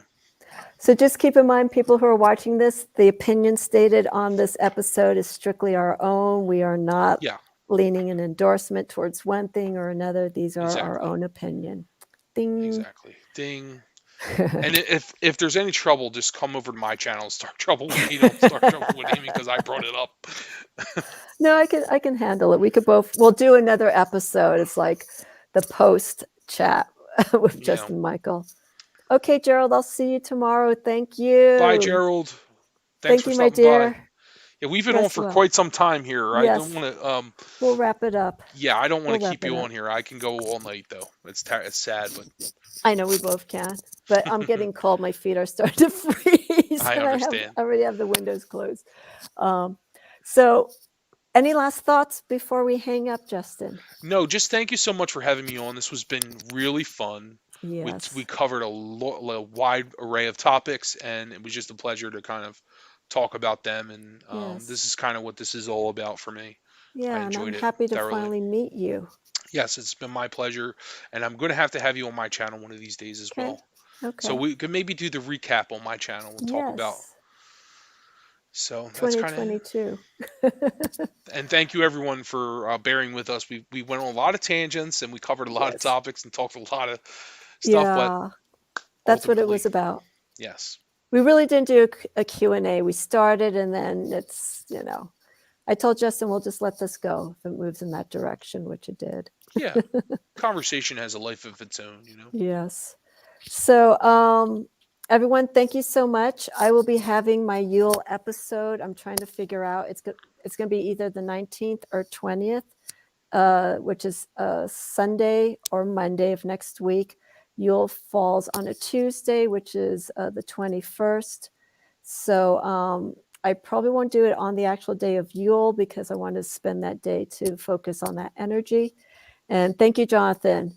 And Kristen, thank you. You can scroll back the 3 hours, holy crap, we were on. And so I will be doing that live. So it'll be either next Sunday or Monday. Watch for a post. And I'm doing my intro to tarot astrology. I have the video for it. Take a look at that if you're interested in learning a little bit about bringing astrology into your tarot practice. Enrollment will start hopefully December 27th if I could get enough people interested. and then we'll start the course probably in mid-January for the major arcanas. But all that information will be it's already on my channel with the discussion. So everyone, have a wonderful night. Thank you so much for hanging in there. Kristen, Gerald, Jen. I'm missing everyone else. Got Jonathan, Diane. We probably put a lot of people to sleep. I Joey know. Luna was here. Thanks, Joey. Yeah. Jezebel. Oh my God. Oh, yeah. Joey Luna. I think that was the most of people. Oh, and Ange was here, and Kay. I scroll back when I do an end just to make sure I catch people. Anyhow, thank you everyone so Bye, much. everyone. We will see you soon. Justin, hang on for a minute. I'm not going to keep you much longer, and No, it's fine. we'll wrap it up. Okay, I will see you all soon. I'll be on Gerald's channel tomorrow for a chat as well. So take a look at that. 11 p.m. PST time, 11:12. That is 1 o'clock his time, Eastern Standard Time. That's it. That's all I wrote. See you next time. Good night, everyone.